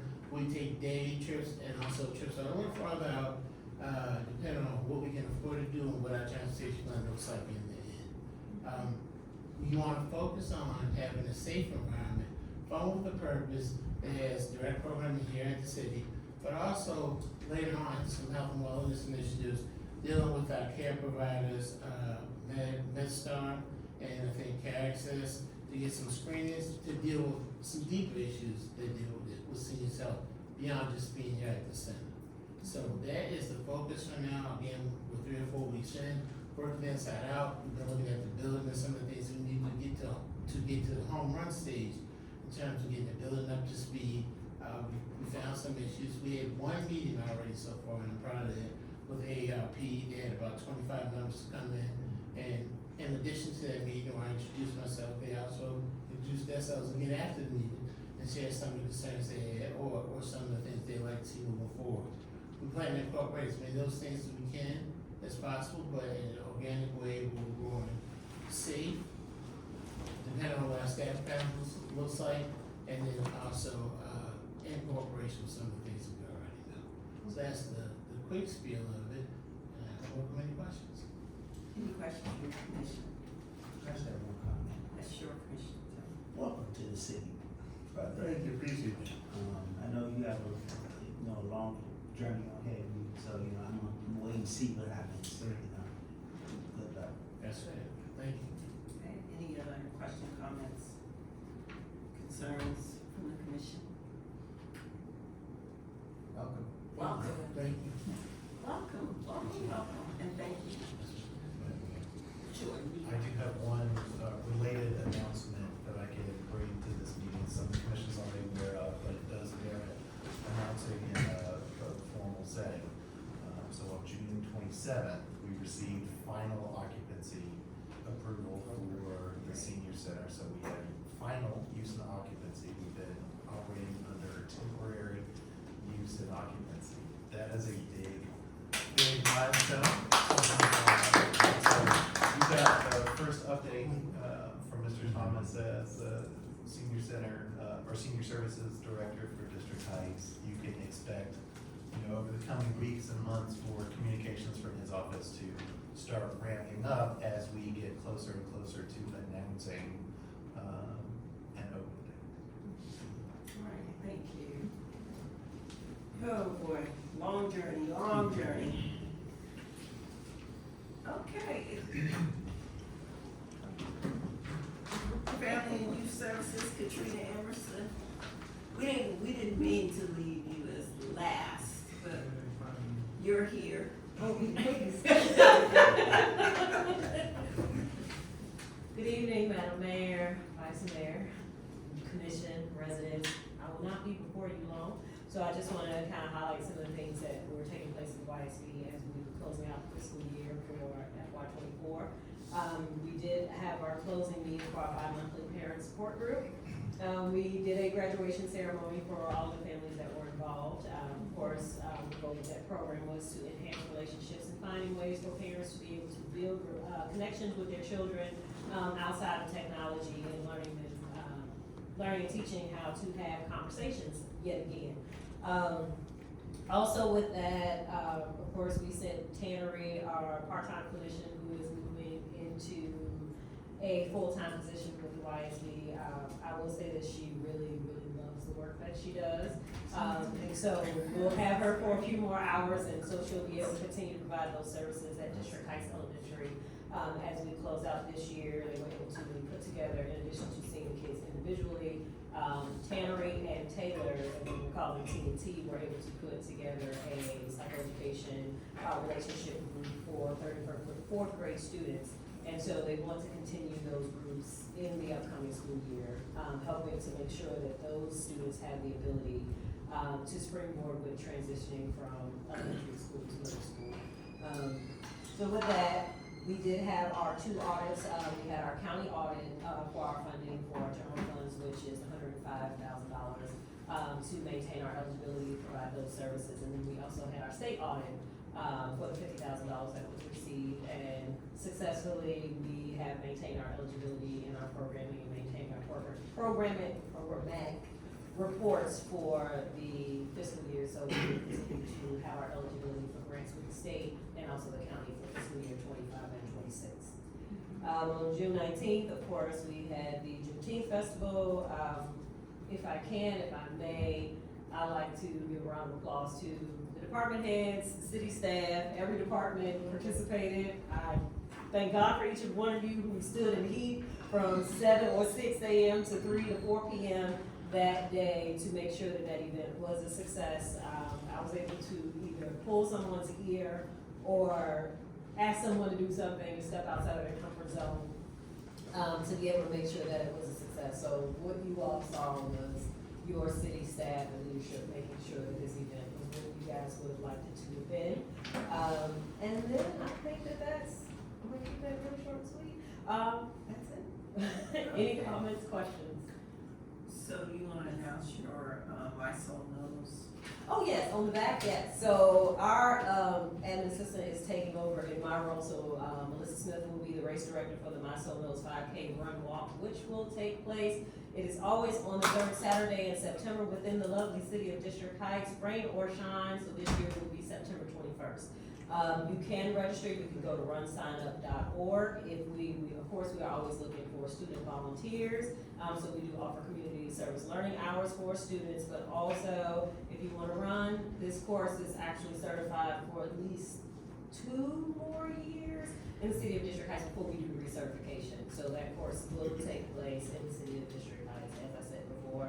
Again, rain or shine. So really, really happy about that.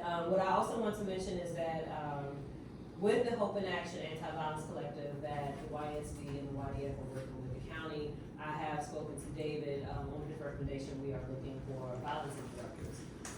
And what I have received so far from the Hope in Action Foundation is that they're located in certain areas, but following up with him if we can possibly get a few here in the city of District Heights as well.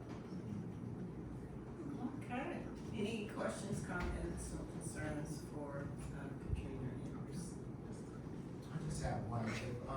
If students wanted to get community service hours, is there an email or phone number? Yes, they can email us, they can go ysb@districtheights.org, or they can contact us at 301-336-7600. My extension is 136, and the admin's number is extension 147. You're very welcome. Any other questions or What's concerns? your comment? Yes, sir. Yes. The flyer for the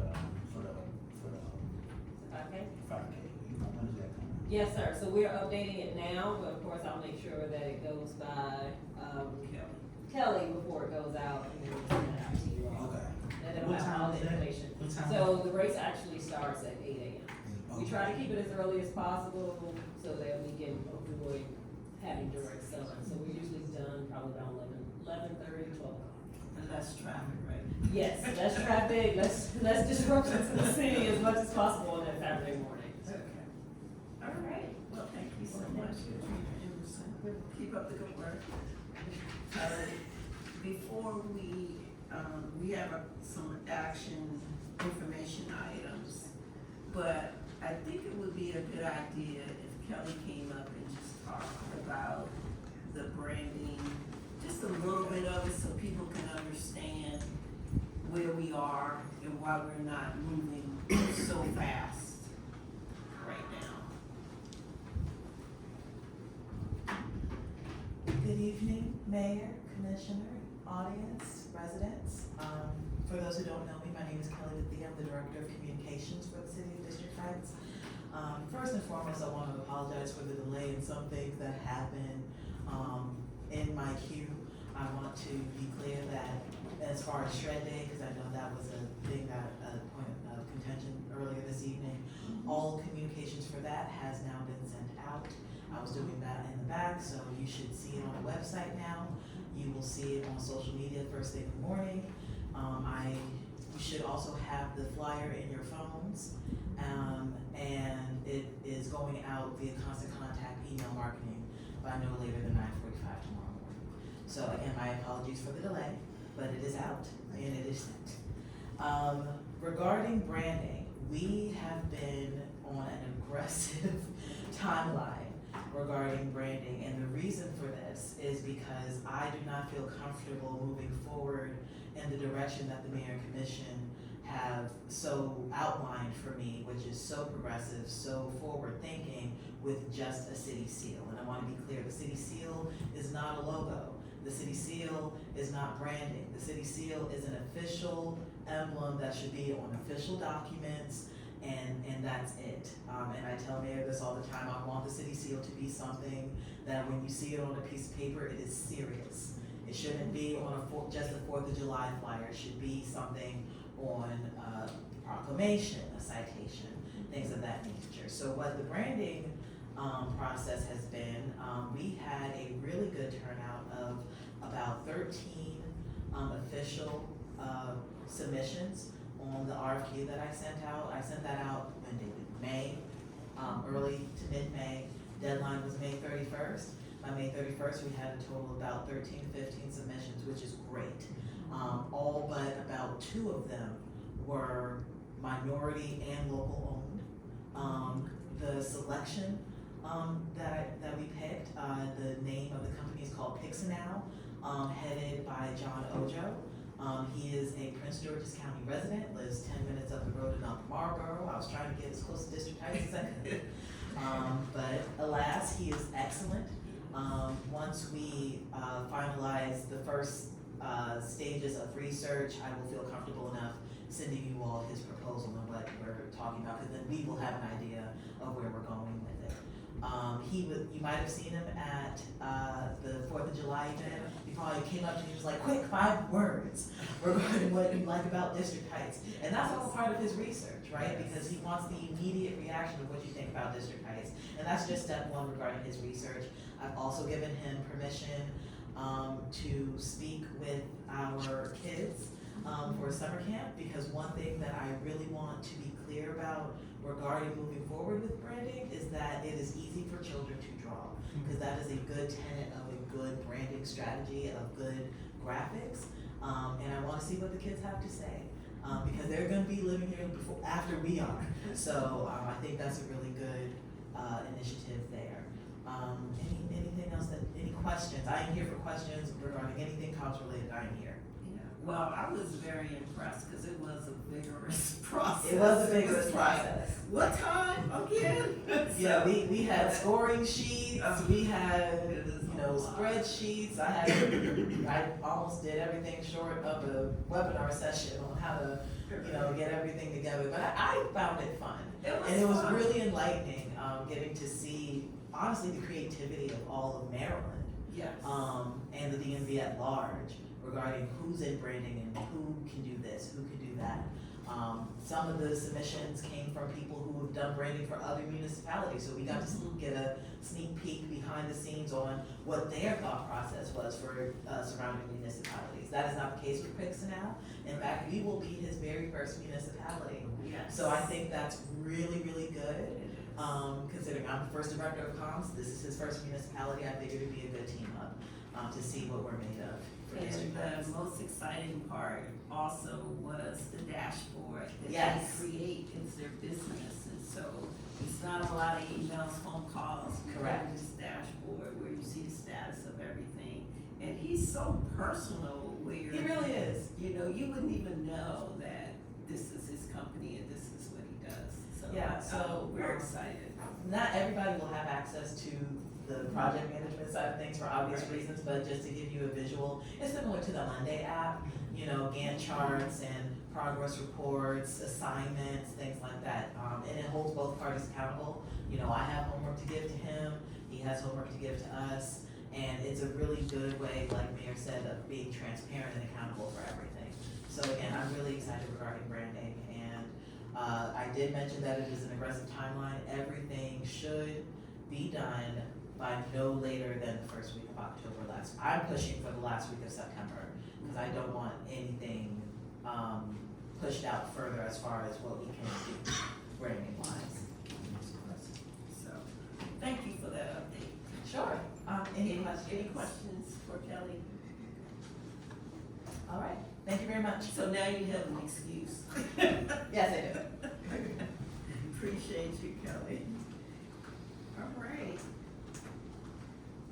So under our information items, we have, who's been waiting patiently?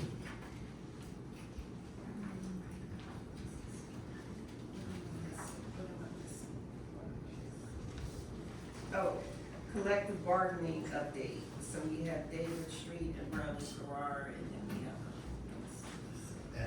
As Mr. Farrar makes his way up to the podium, I'll provide the Mayor and Commission with a brief introduction and synopsis of where we left this discussion off previously. Okay. A couple months ago, the commission from the dais asked, you know, from a high level, what are the different options for employees to collect bargain? And if so, and, you know, given those options, can they organize under state law? And so, Mr. Farrar, in addition to the attorneys from UFCW, got together, and, you know, talked it out and essentially decided that it's not feasible to organize simply under state law, and we would need some kind of enabling ordinance, something like that, enabling legislation to enable or to allow a bargaining environment in District Heights. And so we owed the commission and the public that report back to you. That's a synopsis of the report. Mr. Farrar will provide more of the legal details for you. And you have a couple of viable alternatives or paths forward with respect to collective bargaining. So just to refresh the public's memory, the commission forwarded this and other personnel questions to the charter committee in December.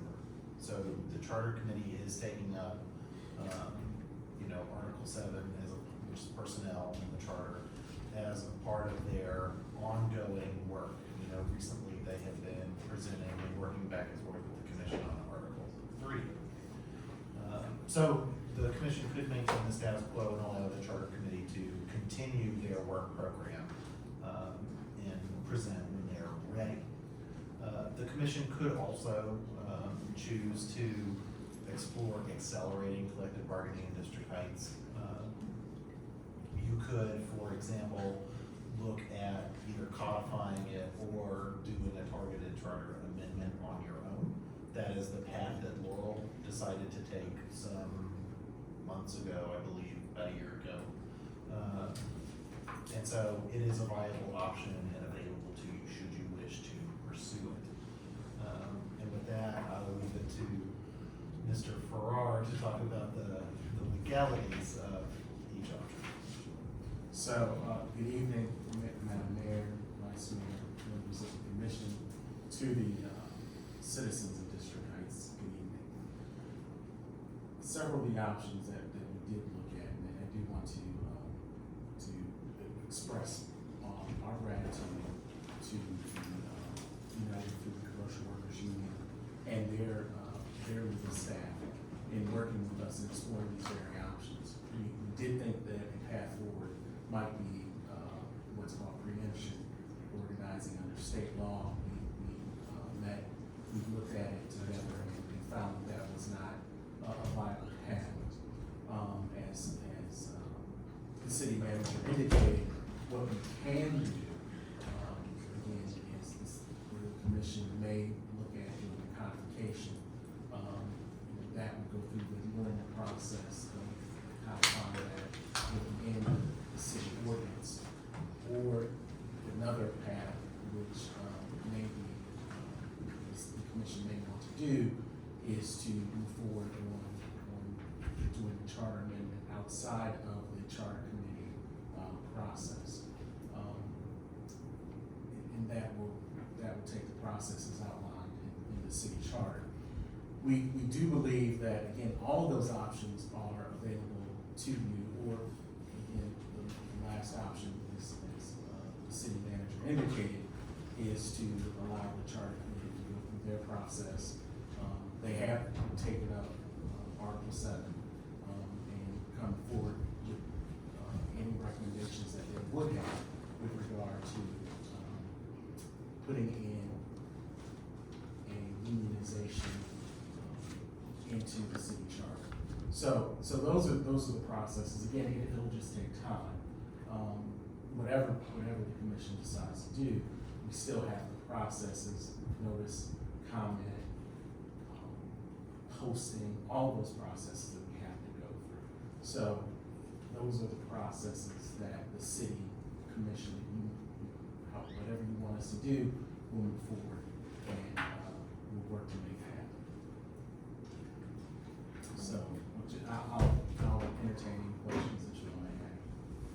Any questions from the commission? Please have a comment. Sure, Commissioner Taylor. So, what is the quickest option out of all the alternative options? The quickest would be, of the three, the quickest would be just doing codification. So passing an ordinance that would, establish a union, would be the quickest. That takes, process, introduction, introduce it, and then, pass it, at a commission meeting. And then, 60 days after that for enactment. Okay, that's the option that I would like personally, because I think, we talk about what Public Works said, respect is key. And I think if this is what the employees want, we should give them. I think this is an important process, so I'm for whatever will speed this up and, move it forward. So do we already have a survey of how many employees were interested? Do we have that?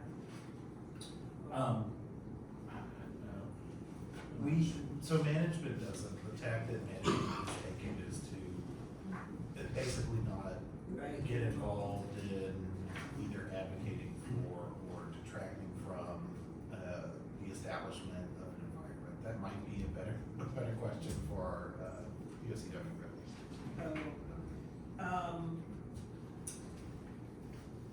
So in order to go forward, why do we have Laurel as an example in the packet? Laurel was used as an example because one of the paths forward available to the commission, so codification is one. Another option is to do a limited charter amendment that basically says, a collective bargaining environment or the right to bargain is recognized within the city charter for a certain subset of employees. It's presented as a viable option because that's the most recent path forward that a sister municipality has taken. So they're the only one that has That did that more recently, yes. most recently.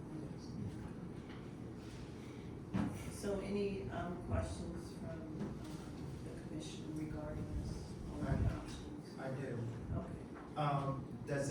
Does it limit this to just this specific union, or can any union, can they choose any union? Because I'm just wondering, this isn't the only union they have access to, is it? I mean, could they decide if they wanted to go with another union?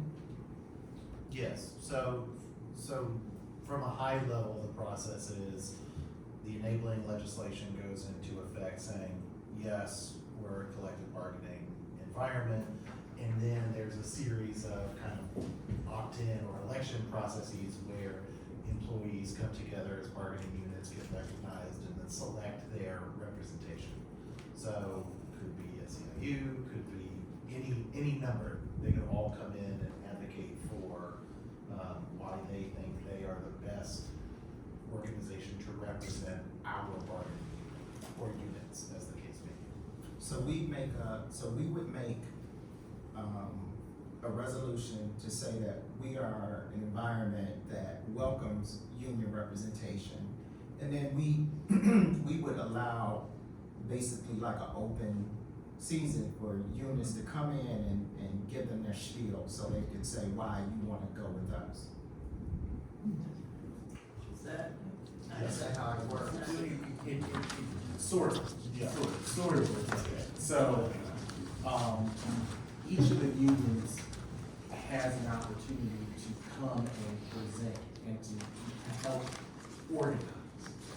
And so, the people, the employees who are interested, you know, they can reach out to UFCW, they can reach out to SEIU, they can reach out to whatever unions that they so desire. And so some unions may come, some unions may not, but it's not necessarily like an open season, but it's like, hey, come and, you know, help us organize. So in order to organize, is there a certain number threshold that they would have to meet to be able to do a union? Yeah, there is a number, percentage of the quote unquote collective bargaining unit that they have to achieve. And I, you know, with the flux in the, staffing levels, I can't give you that exact Right, number at this moment, but yes. And so this so we know the police, they have their own union thing. Right? No, not here. So would this be, This is All- non-uniformed, non-supervisory or managerial. so this would be everybody else? Other than the police? Yes. Although their administrative staff might qualify. So it's non-uniform, not necessarily by department. And so what is the percentage that must, can one of you guys like tell us, is there a percentage that has to say yes? Yeah, in the private sector, and obviously we're dealing with NLRB rules, that would be about 30%. So you have to come. Do you want me to come up there? Just sit right there. Yeah. Mrs. Ferrara, don't go away. Don't go away. Right here. All right. Hi. Hi, just introduce yourself. I'll just, my name is John Barrett. I'm from UFCW 1994. We represent MNCPDC. We're not responsible for the codes, but I represent the maintenance workers there and a lot of the other employees. I also represent PGC MLS libraries in the area, supermarket places, and that's who I am. And I'm glad to meet you all again. Mayor Miller, Vice Mayor Arthur, Commissioner Gomez, Jennifer, and Tobin. Okay, so I'm going to answer the question very briefly. First of all, when we arrived about a year, 6 months ago, 8 months, we immediately had signatures in union cards, and their union cards, which has to be represented by UFCW 1994. And that was a majority of the union at the time, and it was still a majority of the union. I don't know, I can give you the exact number of the cards, but those cards basically authorize us, they say they are expressions of interest in representation by UFCW 1994. But what you're talking about with a charter amendment would be a recognition of the right to bargain. So they could bargain with, they could use, if they wanted to sign union cards for another union, that's fine. But the recognition of the right to bargain is just saying, okay, the commission will work on the codes and other things like that. But the fastest route to this is the code itself, and that's a basic labor code that sets out the basic rules, and the bargaining unit size. Again, that doesn't say that there's a particular union. That's up to you. Okay.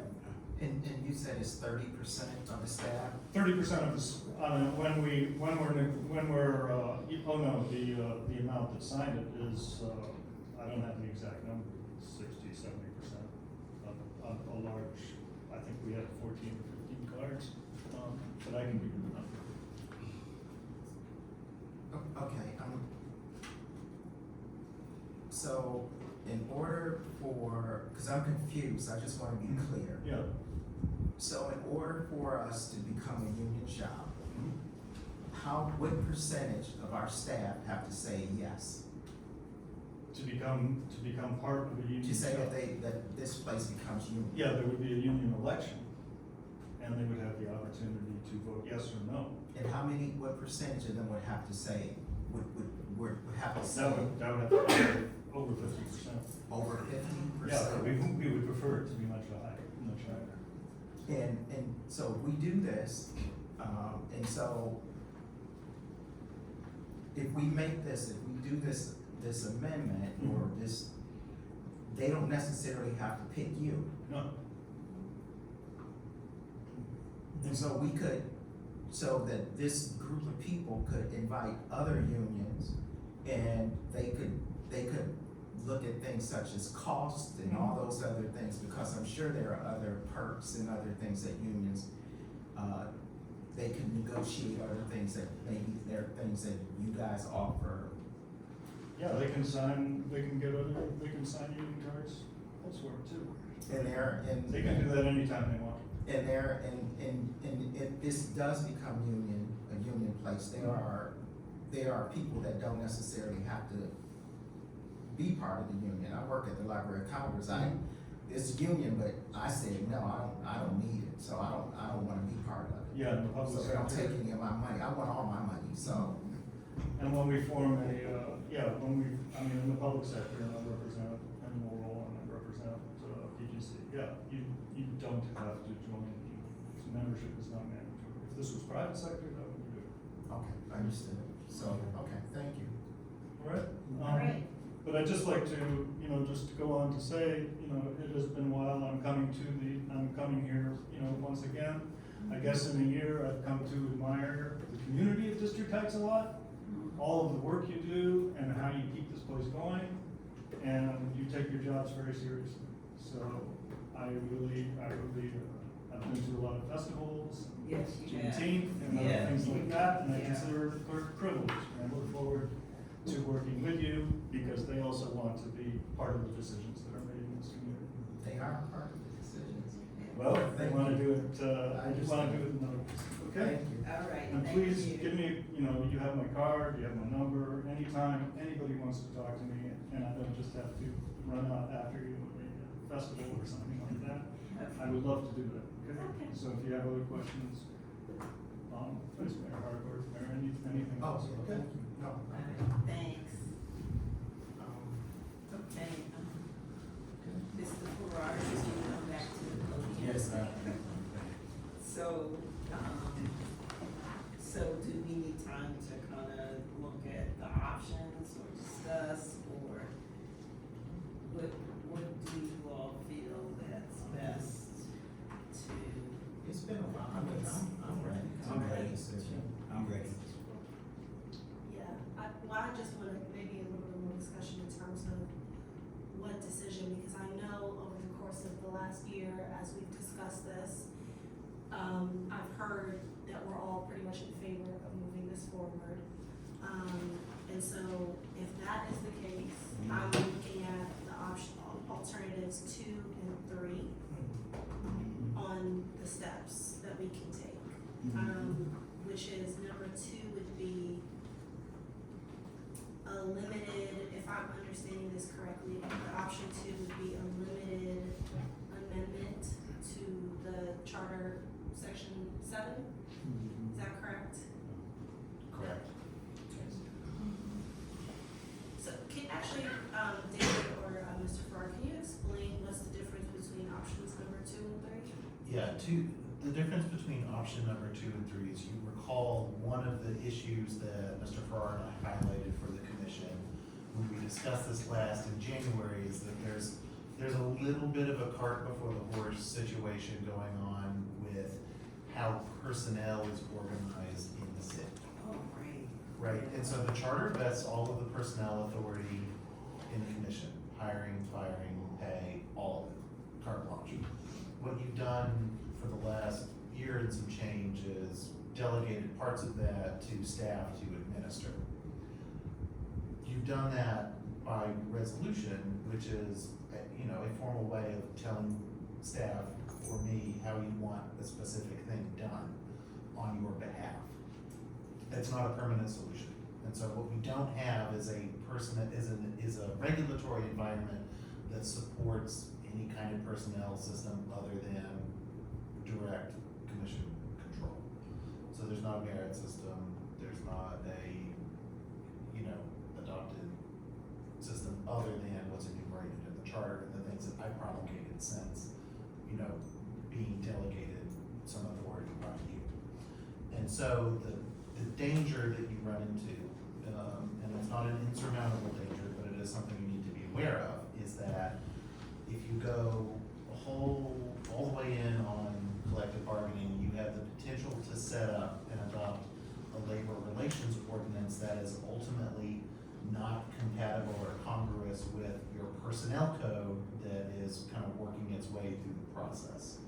And so in an ideal situation, you want your personnel code and your labor code to sync up and dovetail cleanly so there's no confusion about who's operating in what environment and who's doing what part of those different responsibilities. So option 3 says do both, do a personnel code and a labor code at the same time, dispense with the matter and move on.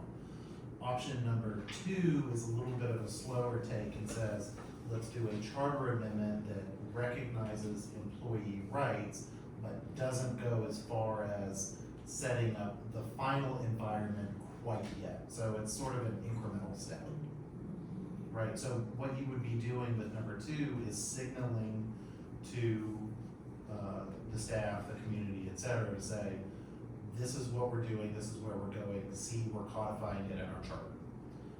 It doesn't set up the regulatory environment in its entirety, so we wouldn't quite be ready to go for election, but it's a pretty big jump in that direction. And then 3, as I said, goes the distance. And then option 1 allows the charter committee to continue to do their work. So the other part of that is the regulatory part. So that means we have to look at what the treasurer, HR, and so this is additional time that they would spend on employees. They would spend additional time on employees, and when we talk about regulatory, there's additional personnel code that has to be developed to help facilitate and regulate not just the employees but also management as the management relates to employees who are now unionized. So again, there becomes, in our code, we recognize progressive discipline, but we are going to have to take very serious steps about codifying what progressive discipline looks like and allowing appeal rights along every step of the progressive discipline spectrum that you have. So you'll see what would happen is the code of ordinance would probably balloon significantly. So we do have the, now that we've codified and have everything on Unicode, so we have the infrastructure to support that, but we have to be thoughtful. I think we need to be deliberate as to how we, again, codify, personnel ordinance moving forward. We can do it. Obviously, there'll be some bumps and some missteps along the way, because this is new and it'll be a growing pain for the city, but I think it can be done. Okay. So the city of Laurel, they just made a charter resolution. Yes.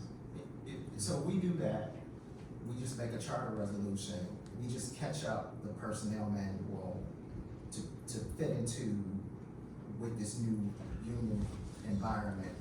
They do the election and all of that, and then we go through HR again and we just update the personnel manual and all of this stuff. Okay. And Well, But, no, no, David. It's a little more incremental than that. Right. And so with the charter amendment, you're basically just telegraphing where you're going, right? You're saying, we're gonna set this up, our charter compels us to set it up, but it doesn't set up the framework quite yet. It recognizes the right and says, hey, this is coming, we're obligated to do this because our charter says so. But if you look at what Laurel did, they basically put the charter amendment in place, and you can speak to it with more expertise than I can, but put the charter amendment in place, didn't have a complete regulatory environment, and stuff got a little disorganized. Because probably at the time, Mayor Mo was in office, Mhm. right? And then they had election, cause he retired, and then we have a new mayor. And I think with that process, it probably got, But also, do we have to think about the financial part that goes with the process of, and so with that discussion, that wasn't in discussion in the budget for this budget period, right? Or we, Correct. It was not, and so this fiscal year's budget doesn't contemplate a collective bargaining environment, but we're early enough in the fiscal year to where we could probably absorb it without significant operational changes. Really, the change in cost is how responsive and how robust your legal, administrative, and human resource team needs to be, right? So as you enter into a collective bargaining environment, all of a sudden there are timings for official responses. There are triggers for specific actions that are either in the personnel manual, in the contract, or both, right? There's specific and critical training that anybody who supervises another person in the organization who's subject to an agreement must go through, to make sure that they don't run afoul of the agreement and that they know how to manage in that environment. That's specialized training that we'll have to go out and procure, but there's plenty of people out there who specialize in it, so it's doable. So I would have to retack a little bit, but I would say not significant.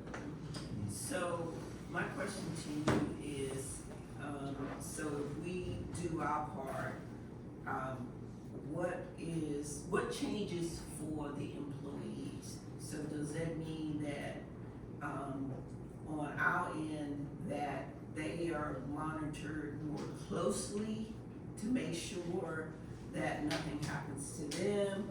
Or if they are violating the process of being a part of a union? So it's not so much as we have our things to do, are they charged to do more or be more accountable? That's just my question here. I can answer, if you would like to answer from the labor side. I'll answer from the labor side, basically. What? Because you're being recorded. Oh, sorry. you have to- Yeah. Okay. Because I just wanna understand both Yeah, I sides of understand, this. I understand where you're coming from. The labor side, on the labor side, what happens with the charter itself is they say that we have a right of representation. Right. The problem is, without a code, you don't actually define what that right of representation is. So we wanna make sure that that is spelled out. And what happens basically at that point is, and it's not too different from sort of what's going on right now. But but it would be involved, it would be saying, okay, these guys are we chose these people as our representatives, And if we have, we have issues, we can, you can speak for us.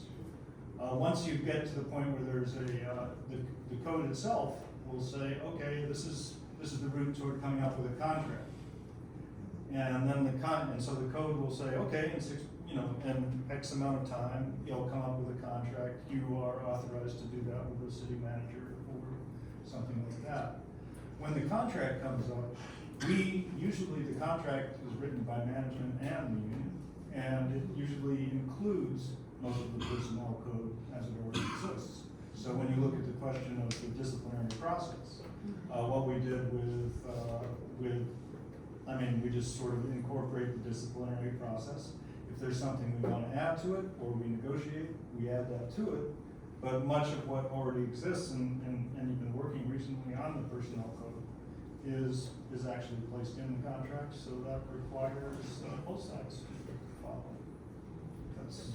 Does that answer your question? Not really, but it's okay. If you could, So my real question is, because we care about our employees, Yeah. I want them to understand Yeah. what it is that they're entering in, and how is it really gonna benefit them? Does it mean that they're gonna have stricter, guidelines that they have to follow now that they are part of this union? From a management perspective, I would say yes, and, my job gets a lot easier because I'm bound by the terms of the contract, right, or the terms of the agreement, right? So they very clearly incorporate what you can and can't do and whose role is for each, right? And so, from one perspective, it gives a lot of stability and surety for the employees because they know this is what's gonna happen, cart nothing. And they have a seat at the table to develop that, right?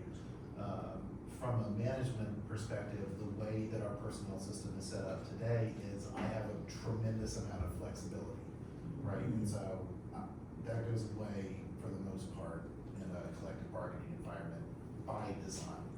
Okay. Okay. And so that's the trade-off. Yeah, because what we sometimes have in our contracts is something called maintenance of standards. Yeah. Which means that essentially, the way things are going right now is the way things are gonna keep going unless there's something in the contract that changes. So if, for instance, you're not reading every single word of the personnel code, as rules, if there's flexibility, we respect that flexibility and we keep it going unless there's something that we want to change or we want to bargain for, then we can do that. The maintenance of standards is basically, we respect the way you do things, and if there's something that needs to be changed, we'll bargain for it. A couple of questions, actually. I wanted to go back to a point that Vice Mayor was making about the number of employees that are interested in union. And when you did your survey, how long ago was that? That was, the survey, actually, some employees have left, some other employees came back, so it's a little hard to say we did this. But when we did the survey at the time, there was a definite majority, and I can assure you, there is a majority now. I can give you the numbers sometime. But we would be glad to do another survey. Yeah, cause my concern is that, one, I don't know how much information when you initially came to talk with employees, how much information was shared with them, that they understand what it means to be in a union, that there are union dues that go into that if the union should strike, they gotta go That was in. the There are a first lot of question things they that go asked. into, so I Yeah. just wanna make sure that our employees, cause what we wanna do is make sure that our employees are protected. We have, since you initially came and spoke with us, there have been a lot of changes here in the city of District Heights, a lot of gains for our employees. And so I just wanna make certain, that this is something that they want. Yeah, this won't roll back the games, and I can assure you, I've been around and I've told, I've talked to a lot of these people, And I don't think I've hidden any, and dues were the first thing I asked. Oh, Also, coming from the city side, when we look at, David said something about the budget, and one thing that we look at, we have to look into the lens of budget. We're a small municipality. We're not by any means on the revenue generation side of the laurel. Right. And so, our revenue is in large part generated from us, residents. These are our neighbors, these are our friends and our families. And so, when we, our staff is the largest, basically, generator of, liability or, revenue drained from our community. And so, when you talk about union, we basically made our staff on par with DC. That's not sustainable. We just brought them up to task because they were so woefully underpaid. That was not fair, what these other administrations have been doing to them. But that's not sustainable on the way that we are generating taxes, because we can't raise taxes indeterminately into the future on the backs of our residents. We can't do that. So when we look at what unions do historically, to keep these salaries going, I have to think about this from a perspective of wallets. I'm not gonna be in this table, and we're not gonna be up here forever. So how does that work for our residents to bring in a union and to look at the costs associated with bringing in union staff? We know that, we know what they do, to come in and pay people based off a very small municipality that's in large part taxed and funded by, residents. A lot of our residents are seniors, they're fixed income, we have to raise taxes a half a penny, and, they wanted to take our heads off. So, moving into the future, if we do this, you come in and bargain, you raise their salaries, some commission's gonna have to raise taxes to cover those costs. Because we have expenses, we have a senior center that we did not, these people before us, they factored in a senior center, they didn't fund that. We have things that we have to do in the city, it's not funded. And so, these are things that I'm thinking of long term, because people have put things and they didn't think 5, 10, 15, 20 years down the road.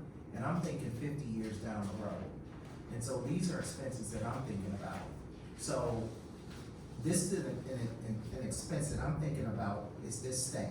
We're trying to grow our staff, and we don't have a big commercial tax base to cover these costs.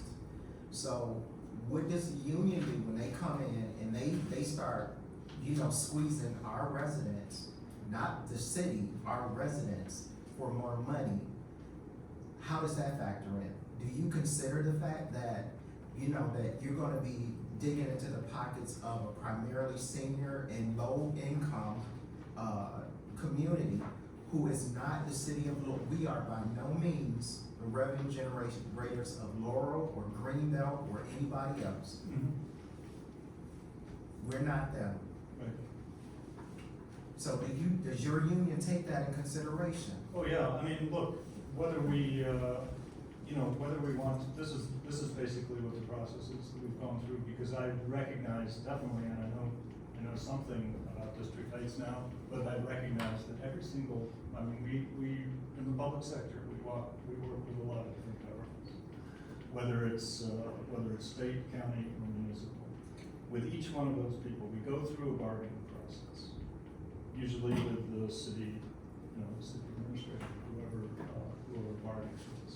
Those people come out, we come out with our requests, they come out with their budget and say, this is what we can, this is what we can afford, this is what we can't afford. We would never squeeze any individual for, that's not how we're doing it, that's not how it works. And we come up with a basic, we come up with a contract, and then we give it to you all, and then you vote on it, up or down. But we really want to get that contract together ourselves, and have it there and match. And I'm sure Mr. Street will be taking the needs of residents in their mind, you know. We would be taking the needs of the workers, but it doesn't, I mean, we're not in a situation where we wind up squeezing people, and we don't like to do that, and we wanna make sure that the whole community keeps working. If there are questions, Yeah, that's fine, but, you know, because as much as I, you know, and I just wanna put this on the record, as much as I, care about the staff, I live in this community, and I have no intention of going anywhere. And I'm a taxpayer here, and I'm invested in this community, and I have to look at these people, and they're my neighbors. And, I do understand the budget. And I'm from Detroit, and I know very well what unions do from being in Detroit. And I know you know what I'm talking about. And so my thing is, I'm not trying to do anything that would unleash something on these people. You know, because I'm all for unions. Don't get me wrong, I'm all for it, but I don't wanna bring something in here that would hurt these residents when we're trying to build something for them, to build a better community for them. And then we're sending, instead of putting money into this community, we're sending money out when we're trying to rebuild this community, because we deserve to live in a nice community. And we're exporting money out when we should be investing in our community. Yes, we should invest in our staff, but we need to have some type of balance where we are investing in our community. Our community has been disadvantaged and disinvested in too long. The money has been going out in the wrong way. And so, yes, I very much want to invest in our staff, but we have to do it in a balanced way. And so, Mr. Street, you know what I'm talking about. So I just wanna know that we can do both of these things in a balanced way. So, not having sat down at the table yet, I can't make any unified promises, but I can sort of shed some light on what the process would look like from a management side, right? And so, you know, let's say hypothetically that, you know, we can wave a magic wand tomorrow and there's a full-on labor code and a collective bargaining, environment in District Heights. So the first thing we would do is get through the election process, and the employees would say, we're part of the bargaining unit and here's our representative. We would say, okay, that's great, we're recognizing that. And then Mr. Farrar and I come to the city commission to seek guidance, negotiation guidance, right? We say we're going into contract negotiations, Mr. Farrar and I come to the five of you together and say, okay, commission, we need to understand where the edges of our lanes are for negotiation, and here's some information we think you need to consider. For example, part of the information you would need to consider is immediate, medium, and long range revenue projections, right? So if you look at our payroll, it's somewhere around $3 to $3.5 million of our $6-ish million budget, right? So it's over half, not counting capital projects and things like that. So we would take that and start to build scenarios based off of what we're hearing and what we're being communicated to that the bargaining unit is looking for in terms of, and I'm just gonna use salaries because it's an easy cost comparison. What they're looking for in terms of salaries year over year, right? And then Mr. Farrar and I would build scenarios based off of that, based off of what we think the budget could absorb over those 5 years based off of those high level revenue projections. Right? That the same thing applies to benefit cost analysis, the same thing applies to vacation days or, you know, holiday turkeys, whatever you want to add into the contract. And, you know, we go through a pretty deep dive into the projected finances for whatever the term of the contract is, 3, 4, however many, 5 years, to really paint the picture, because, you know, we're a service-oriented organization, we happen to be a government. Most of our expenditures are going to be around people and stuff that supports people, whether it's benefit, tools, equipment, working environment, et cetera, that could be subject to bargaining, right? And so what we're doing when we're coming in and looking at those projections is saying, okay, here's where we think we're gonna be. You need to tell us how much negotiating authority Mr. Farrar and I have to sit down at the table, and be cognizant of this is gonna drive the personnel aspect of your budget over the next X number of fiscal years, right? So the planning is baked in from, you know, even before we sit down at the bargaining table. Does it always go as planned? No. You know, but there are steps that you can take through good planning and good financial analysis to mitigate that to the extent as possible. I think that Mr. Berry mentioned it, but it's also not uncommon in, you know, really dire budget straits. So say the housing market cratered unexpectedly.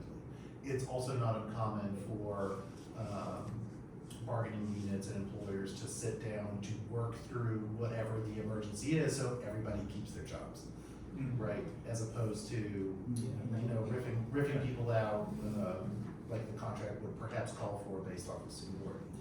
Usually you can negotiate that successfully because there's a mutual interest in keeping people employed over, you know, scoring a certain percentage over the next number of years in a legitimate, you know, crisis. I can give you that on context, you know, how it works out, you know, really depends on what the asks are and what kind of leeway we think we get from the commission and what the financial projections look like. Because that is a possibility, if our budget can't sustain, they could come and say, these are our numbers, and we go with those numbers, and we can accept those numbers, but if our budget can't handle it, we'll say that we can't sustain this number of staff. Correct. Okay. Or we'll say, you know, we can't live with and can't sustain 3.5% year-over-year in addition to COLA, but we could do 1.5 that escalates up to 3.5 in the final year of the contract. So there's a lot of things you can do at the table to make something both sustainable for the organization and try and incorporate some of the things that the unit is looking for. Understood. Alright, so yeah. Yes, I do have a question. So in that scenario, because, you know, over the past, I would say, 2 years now, we've probably spent upwards to $250,000 between our pay parity study, the COLA increases we've done, the performance-based increases we've done, and then the adjustment that we did once we put that pay equity scale in place. And so I'm wondering how, and the training, so I mean, at this point, because we have continued to talk about how making sure that we can retain staff and have a quality workplace for staff as an important priority for us as a commission, we've probably spent closer to $300,000 over the past couple of years doing those things. So I'm curious how something like the pay scale that we, you know, poured into and took months to bring up, you know, for us to make a decision on, how that would factor into a bargaining environment, right? The scale gets incorporated as a part of the contract. It's a question of how the scale changes over a given employee's longevity, or how the base of the scale changes from year to year. So it's a question of how an individual progresses along the scale, how wide the scale is, and then how the base adjusts. So for example, this fiscal year, the base of the scale increased by 3% because you approved a 3% COLA. Yeah, and I'll just add to that, because we do work with pay scales, existing pay scales. if we, there are usually two things that are bargained. You could possibly bargain the pay scale, which is pretty tough to do sometimes, but usually we maintain the existing pay scale, the existing, what you would call step increase or merit pay increase or something like that. On the other hand, we, bargain the COLA increase. So usually that's what really moves forward. I want to say, one of the good things about this process is everybody gets to use the same figures, and everybody, we sit across the table and we show people how much we have and how much we don't have. And ultimately, we're working with the same pot, instead of, as opposed to people saying, oh, 200% increase, why won't they get it? Well, we can say, okay, this is what we got. We want to, and when it comes to, things like, pay scales are a pre-existing condition, I guess you could call it, and we know you've worked a lot on that. We know you've also, in a lot of municipalities, have recently, made changes to create pay equity, and that's what you've involved. That's something we're all for, we understand that doesn't happen every year. So, if I may, Mayor, I'm in favor of us moving forward, sort of with that incremental step of, moving forward with, an ordinance or legislation that would allow us to have an enabling environment to have negotiation. I'm still really not clear on our staff's interest in buying in, and so I think this would be a good step for us to show that the environment is here, and that we're willing to negotiate, whoever that may be, whether it's your union representing staff or another union, because you mentioned it's been some time since you've sort of taken a survey of staff, so I'd be in favor of moving forward with that step, and that still gives us time to sort through any personnel code changes that would need to be made, and sort of baby step us. Because this will be our first time doing this if this does move forward. I just want to be clear, is that like this charter resolution that we're being discussed? So we're gonna have, Mr. Farrar to talk about, because I think what you were saying is more like number 2, right? Yeah. So, Mr. Farrar, can you come up? yeah, thank you. Okay, thanks, and I just want to say, if you have questions, Commissioner Gomez or anybody else, please talk to me, because I know it's about 10 o'clock, so I don't want to keep We everybody. still have business. Thank you. You all can remain.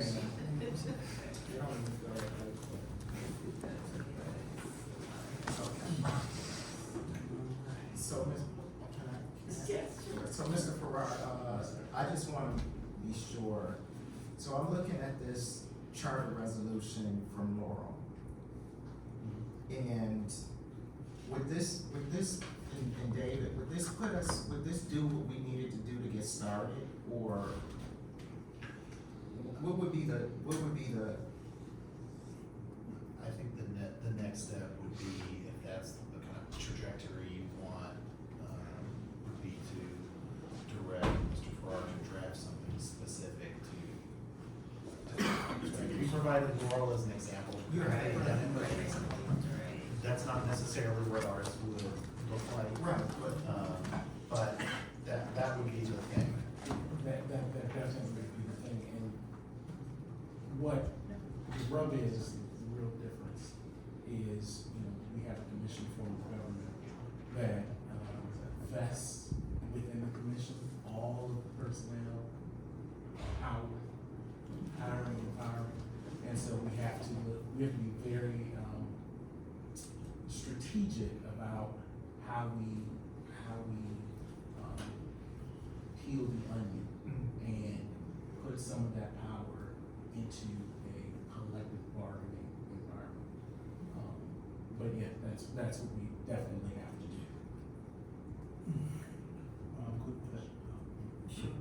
So you pretty much saying that none of these options are what we figure right now, all three of these options? You have to go, so you're saying like out of these 3 options, we have to pretty much go a different route. No, that's not what I said. I just said we have to be very careful because, again, within the charter, this is a commission form of government. And all of the personnel power is vested in the commission. Yeah, I exercise, that's a really important distinction. I exercise delegated authority. So I don't have personnel authority vested in code. And so typically, well, I'll just say that's less usual in collective bargaining environments. And so what Mr. Farrar is very diplomatically saying is we don't wanna accidentally mess anything up, so he's gonna have to write it very carefully. Right. So we'll be looking at option 2. Yeah, the charter resolution. Okay, that's what I was trying to do. That we could just kind of go, like you said, at our own pace to resolve the personnel. So,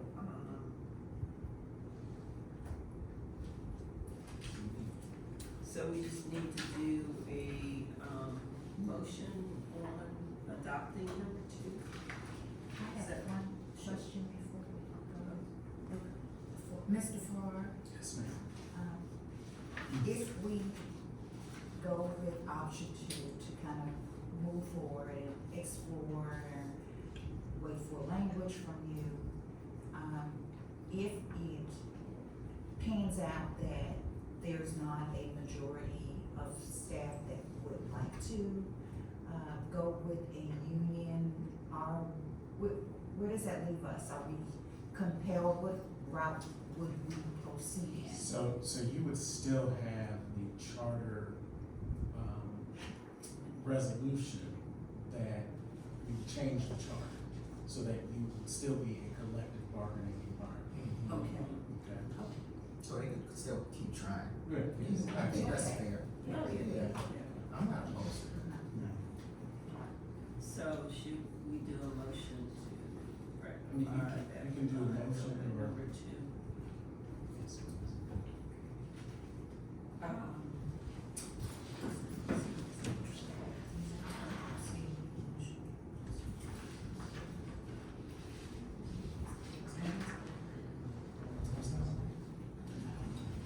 We didn't bring it as an action item. Yeah, it was just information. We can also take it by acclamation from the day, so there's not objection. Okay. Is there any objection to number 2? Is that, are you all in agreement? Yes, we all in agreement. That's enough for us, with so, number 2. so we'll bring, so Mr. Farrar will draft something, bring it back at the next available, Okay. meeting. Work session. Oh, work session. Yeah, work session. Work session. This is, 23rd? Yes, sir. Correct. The 23rd. Oh, When you all going to we're gonna have one more in July. You have more work to do. Okay, so we will, so Mr. Farrar will bring something before us in the next work session, July 23rd. Okay. That's it. That's it. Okay. Thank you. I know you want to stand up there for the next item, but we want to get Jeffrey Taylor next. I'm sorry, we gotta get through this and we want, his items. yes, so, yeah, this just helps us move forward. So, Jeffrey Taylor. Okay, so basically that's it. Yes. Thank you, and please, I'll just give my cards to you because you're asking questions that I don't answer.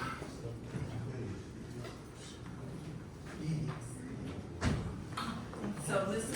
Farrar, you don't have to go too far because, we've been over this several times, so we really know how we want to move forward, so. So, Mr. Taylor, the floor is yours. Do we need a break? No. Do we need a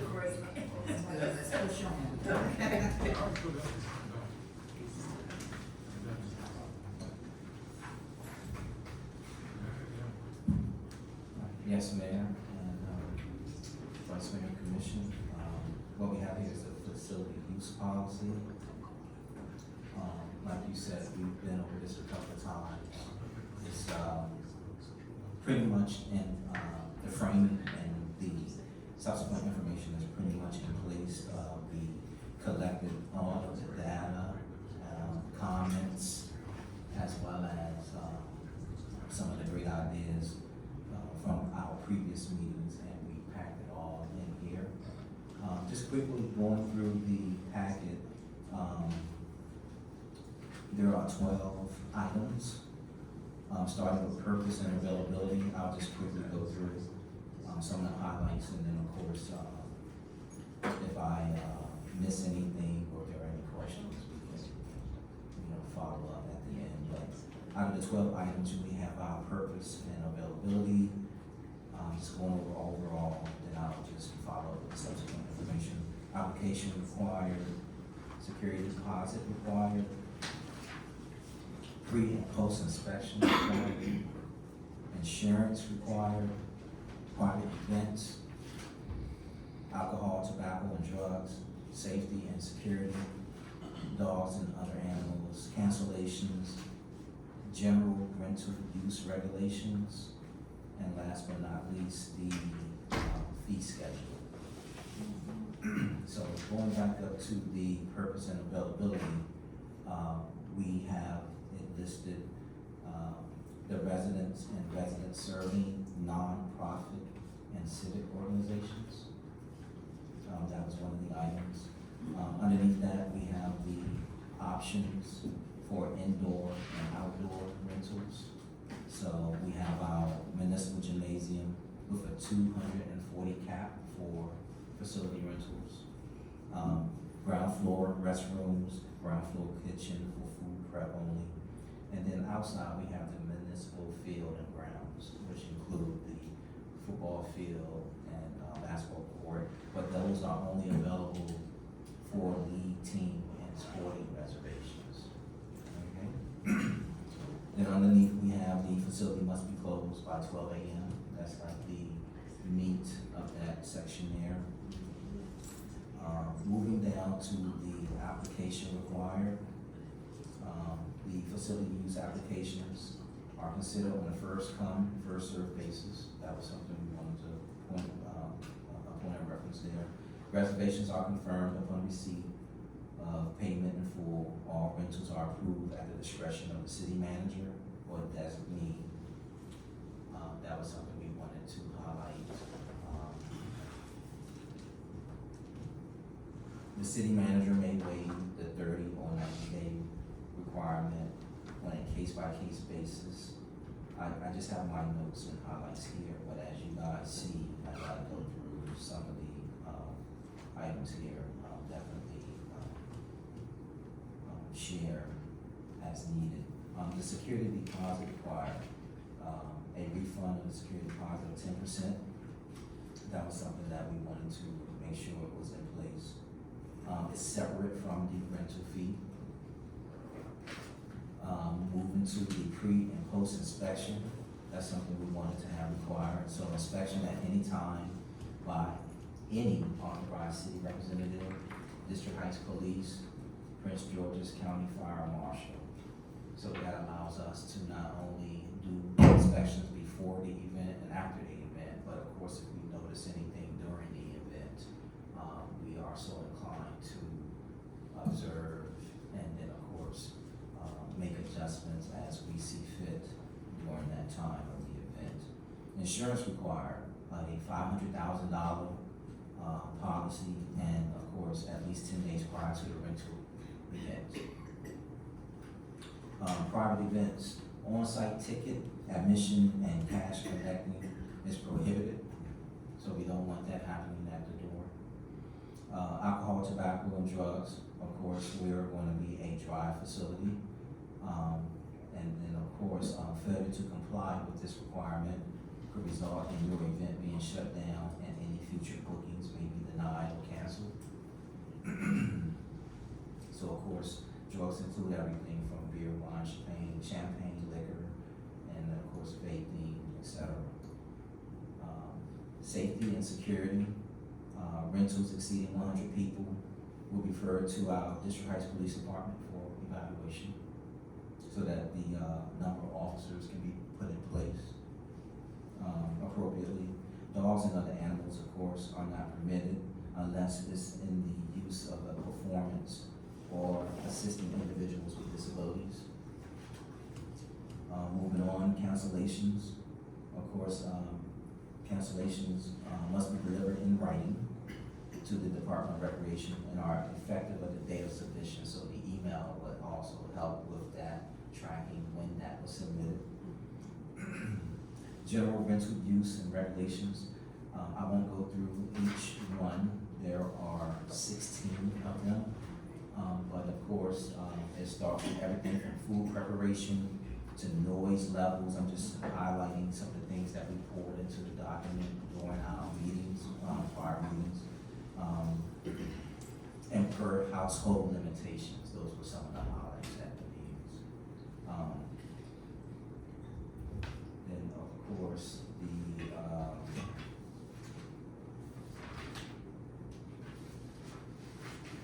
the fee schedule. Just wanted to point out, the fee schedule now shapes like a menu of offerings so that renters can see exactly what they're receiving from the opportunity, everything from the cost, the overall cost of the rental to also furniture and equipment. And then of course at the municipal field, we now have determined our hours for use on the municipal field outside as well. And I'll stop there. That's kind of covering all 4 sections. Where we have the updates. Yes, all of the updates are in here.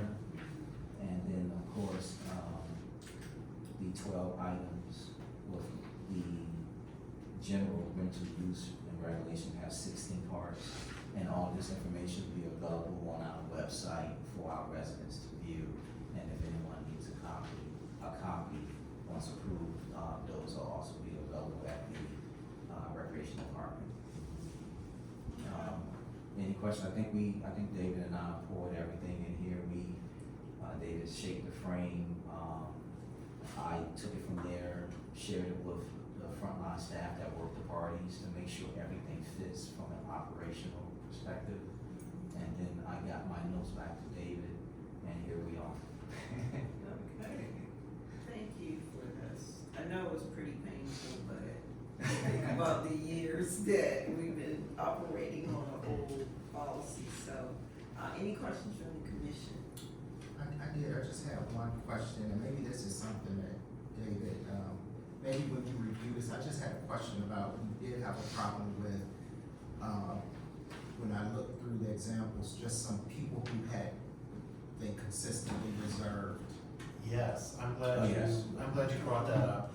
That was added in the very last thing that Mr. Taylor mentioned, on the last page of the policy per household limitation. Oh, right. So that statement, just for the benefit of everybody, says the city operates reservations on a first come, first served priority, and they're limited per year, and repeat reservations per household are discouraged to enable fair access to the facility. So basically what that means is, if you have the slot, no one else is called in for the slot, and you want it, fine.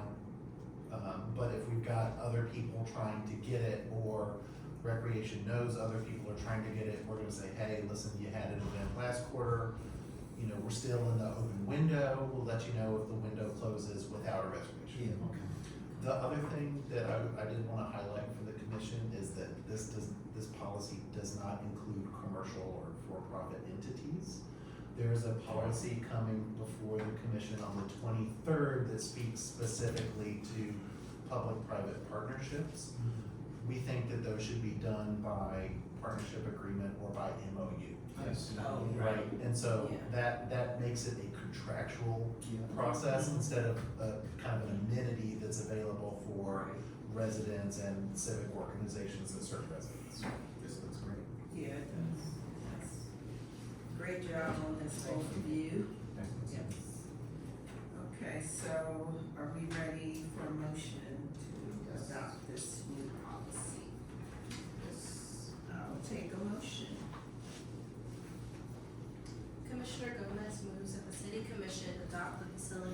policy as provided in attachment one. Could I get a second? Vice Mayor Harcourt, second. All in favor? No. No? So I'm going to explain my vote because I still disagree with the cap on the people. And of course, I still disagree with the residents. I think anyone should be able to rent out a facility, whether it be a resident or not, because most of our events cater to everybody in the community. So I'm open, if we're gonna have a welcoming community, and I think anyone should be able to rent out facilities. So that's pretty much where I stand. Okay. So, 3 yes and 1 no.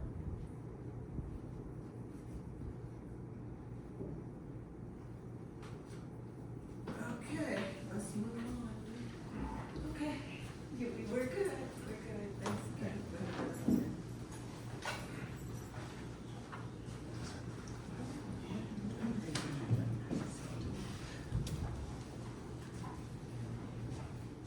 And so, Mr. Ferrari, you can tackle any of the last two, however order you want it. Let us start with the Are you, I'm sorry, are you a public? I came to speak, to that. Oh.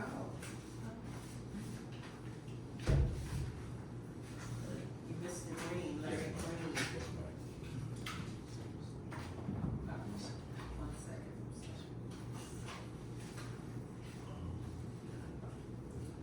Is this something that Jeff can help you with since we just, okay, since we just voted you? Well, thank you. Now you got a chance to see what's going on, right? Okay, so, get started. So, I'd like to do the public violence. The what? The public violence ordinance. The community violence response All right. ordinance.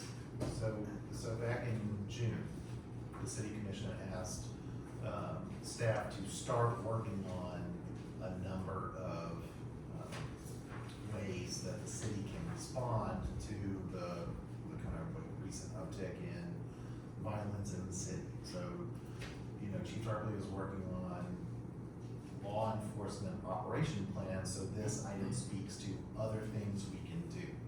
The first part of the item is actually in Ms. Emerson's wheelhouse and talks about initiatives that the Family Youth Services Bureau is undertaking and seeks to undertake this year to be more community-based in the delivery of mental health care services, counseling, and she's obviously here to answer questions about that. She highlighted earlier that our embedded therapist in District Heights Elementary School is converting to full-time. She wanted to come on with us permanently, and so she is.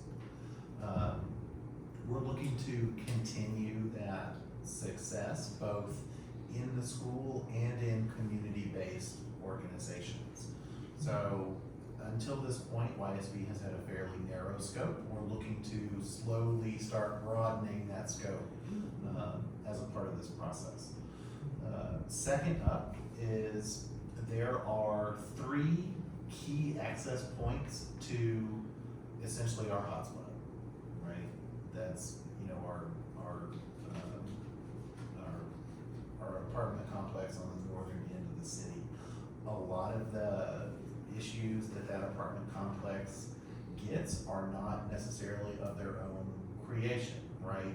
There are people coming in from unincorporated Prince George's County across Walker Road to come and cause problems. And so what we can do is annex the road casings for Addison Road South, the rest of Rochelle Avenue, and County Road to Walker Mill to enable the police department to actively patrol those segments, right?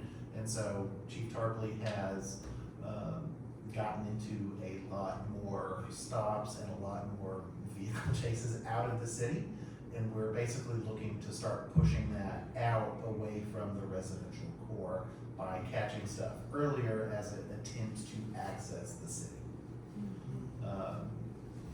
And then finally is the ordinance, repeal and reenactment that Mr. Farrar can speak to now. And so we looked at, one of the things that you asked us to look at and to consider was, what can we do in terms of rental housing, in order to address crime and violence. And so what we did was we presented in this ordinance that we have, this draft ordinance, is a number of items that we're now will require to folks to have. So one would be an annual security plan, a safety and security plan that will be presented to chief of police and approve. The other is requirements for active surveillance systems, audio recording and video recording, and the maintenance of those audio and video files and tapes for a number of years.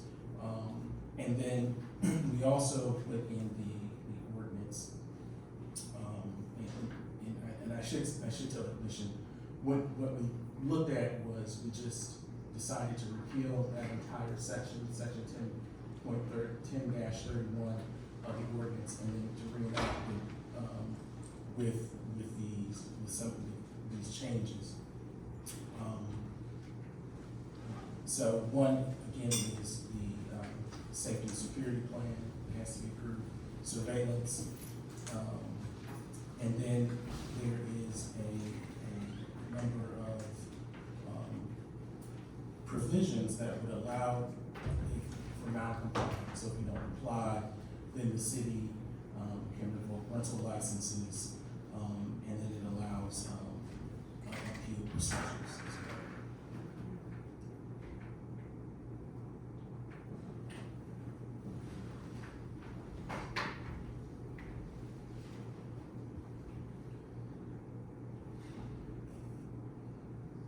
What I would note in addition to what Mr. Farrar added was the ordinance as it's drafted is a good starting point. The commission, in terms of regulating licenses, does have a fair amount of leeway in what it can require as a part of that process.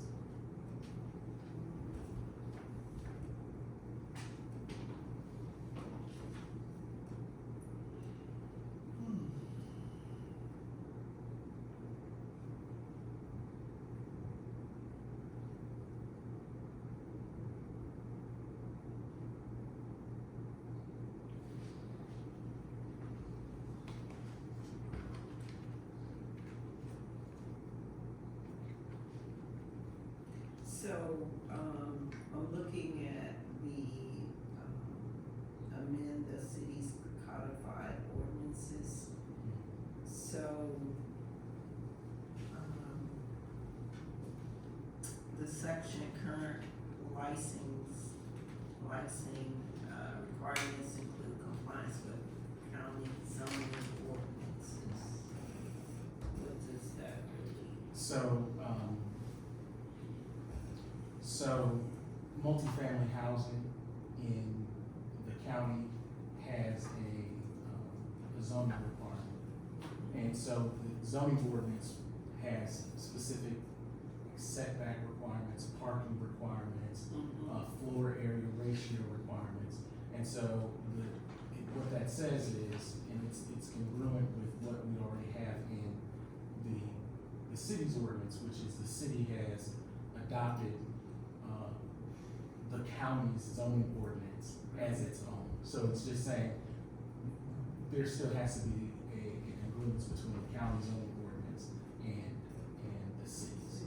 Yes.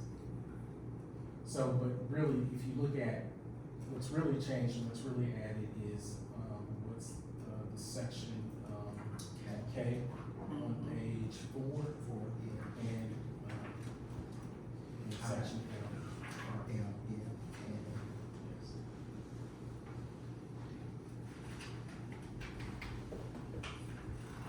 So actually, we're just more progressive than the county. We're being very progressive and very proactive. Yeah. Because this is what they wanted, and so we're just moving forward. Yes, Yeah. yes. So you have the surveillance requirement, we're defining common areas. And again, this is just a starting point. You want to say, hey, we have to put surveillance equipment in common areas. What we try to do is make sure that they have surveillance equipment, especially covering parking lots, and they have to keep the surveillance equipment. Again, a security plan that has to be presented to the commission, you may want to delegate, the approval of the plan to the police chief, so that, I see he stepped away, but for him to review, the security plans and approve them, and then it's annually, so, as part of their license, rental license. Right, and so,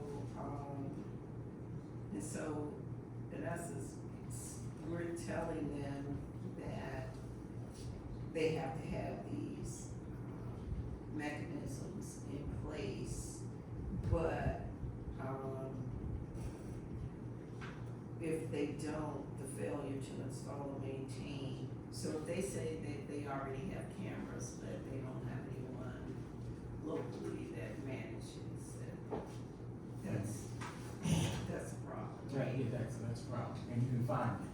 Okay, and so then we would come up with what the penalties or the fine would be if they did not, comply with it, okay. Yes. I think this is a good roadmap for municipalities that have some of the same issues. And I think for us to come out with this, trying to combat this problem in safety, we have to be bold about it, but I also feel that it's probably gonna be some changes, probably, we think, when it comes to how we really going to really get this message across. Where we're not constantly finding and not getting any results, you know what I mean? It's like, Well, there are, some other mechanisms and other things that we can do. I think, we would want to, work with the county proactively with regards to, maybe looking at doing some community planning. One of the things that David talked about was, annexing streets, for patrolling and safety. But there's also, if you recall, what the council member was talking about, they're doing a sector plan. And part of the sector plan, there'll be charrettes and other things. But part of that also will include planning and envisioning how you want the community to look. So you can, and in that process, even though, we have things as they are now, you can have an envisioning process to change the plan, the sector plan, and the accompanying zoning, so that something can look like how you would want it to look like in the future. And if you say, just using those streets as an example, all of a sudden, our right of way projects apply, our pavement improvement plan applies, and so it's attacking it from both ends. Yes, we can control it, but we can also, take ownership and lift it up as well. I think too, there's a lot of, Mr. Farrar brings up a very valid point. There's a lot to be said by safety by design, right? These are older roadways, they've been around for a long time. And, we're here and local and have the capability to do some evaluation of, are they working for us? Are they working for the people who live here? Right now, they just happen to be a key entry point for some problematic behavior. But in the future, it could be a lot more than that. With respect to the ordinance, that's also really your starting point. You do have a lot of And so this is kind of the first step in that direction. There's options that we can pursue with the county in terms of how the entire area is zoned, what it's zoned for, how it develops or redevelops in the future, and what kind of investment comes with that development. That's a next tier up step, but it's something that we can start to work on once we lay some basic foundations to say, here's what the city is doing, here's what we're trying to do down the road, come with us. So, I'm looking at the annex, critical access points. So we did the roadway,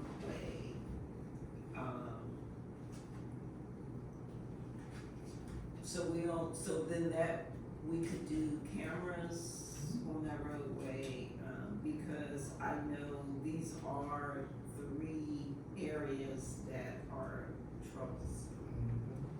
And also, because even when you look at Rochelle Avenue going all the way up to Walker Mill, you know, we know where our city limits ends, but then we have the rest of the roadway, but then how do we deal with the apartments on the other, on the sides? You know, we talk about the roadway, but then how do we deal with those issues? Cause I still get emails, people think that they're in the incorporated, and I'm sure you do too, thinking that they live in the incorporated city, and then I have to forward them, you know, to the county. So there's a cooperative process with the county where we engage with them from law enforcement agency to law enforcement agency, from community development agency to community development agency, so on and so forth. You know, you could also, with our consultants, talk about a broader annexation if that's something you want to consider, because ultimately that's the way to have direct influence. So right now, what we can exercise is, you know, we can work with the county to influence the area. We don't have direct influence over the area. Okay. Pulling in the roadway gives us a little bit more direct influence, but doesn't go the whole way to do that. Well, Right? Because I don't think the commission has a consensus about that yet. No, But the roadways themselves allow us to achieve our goals without, you know, biting off more than we can chew in terms of. and that would be. Yeah. But, I'm also, and I like the roadway part because it does slow down people speeding into our city. And we need to make sure that that is, you know, taken care of, because that's always my concern, because even coming up Rochelle, you never know what you're gonna get coming from Walker Mill, people speeding down, it's like, it's always like, oh my gosh. But, I do like the fact that we can slow down these traffic areas. Right, if the city annexes the roadway, we talked about, how cities have annexed roadways. Then once it belongs to the city, put in speed tables, speed humps that, you know, control the speed of folks coming in and out. And then that, obviously that would slow getaway vehicles or, you know, criminal activity as well, so. So this is just kind of going off a little bit on the 3 streets and thinking about Kipling and Ritchie, because that is, I would love to have some part of Ritchie where we can control how we come out onto Ritchie, because that's something that will never be addressed as many years as I've tried. If getting a light or something that would help.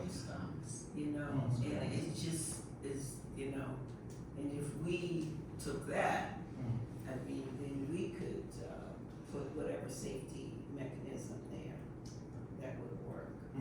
Not to say that we wanna take on more, but I think that Ritchie and Kipling on that radius going up to Roslyn, we have to do something. We have to, because if there's an accident either on Kipling or Ritchie, And if you don't know the city on how to come the back way, the side way, you're stuck. And so, I mean, we've been dealing with this for years and, you know, not to just add more onto our plate, but I just thought that would be a good example of something else we could do. But any, questions about I this? do, just, if I could. But so about the roadway, have you all, talked with Chief about, taking on these roads, David, if we have the manpower to be able to? So that discussion comes after you decide the scope of what you're comfortable taking on. So we've got a proposal here, you'd have to land on what you're comfortable with, and then we'll provide it to say, what do you think the operational impact is, and go from there.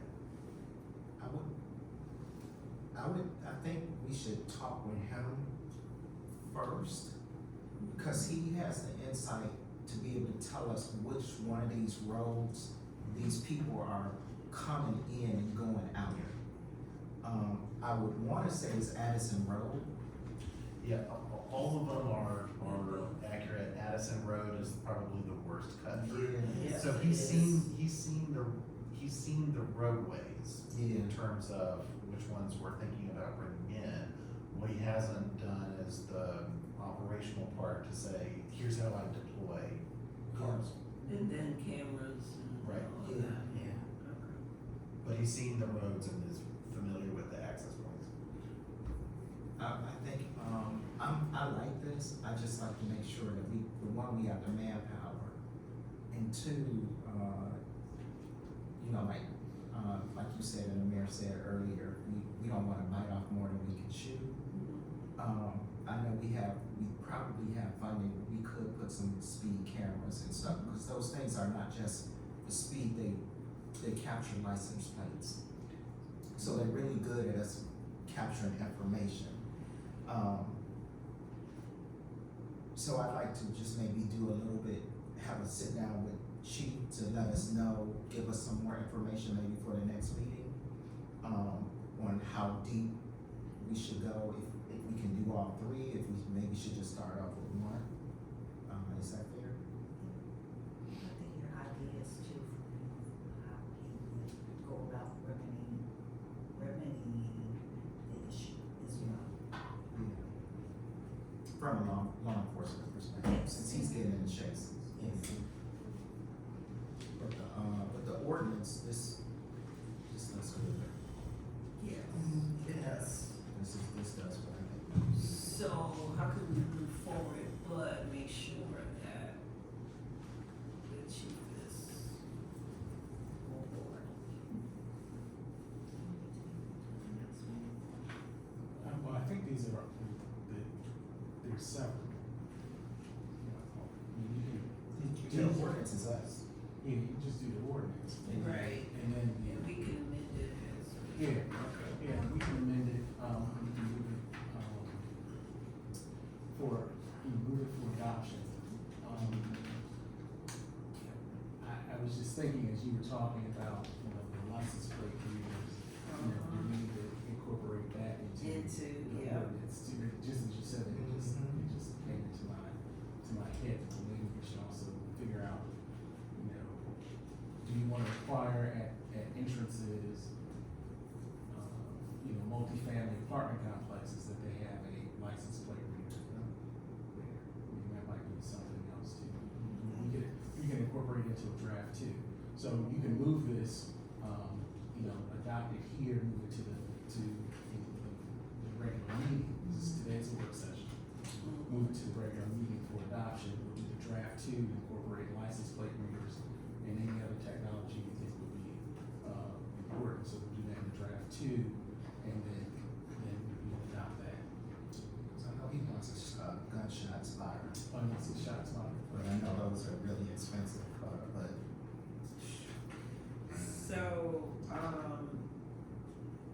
So actually, it looks like, is it three? The community-based services, critical access points, annexation, and then section 10-1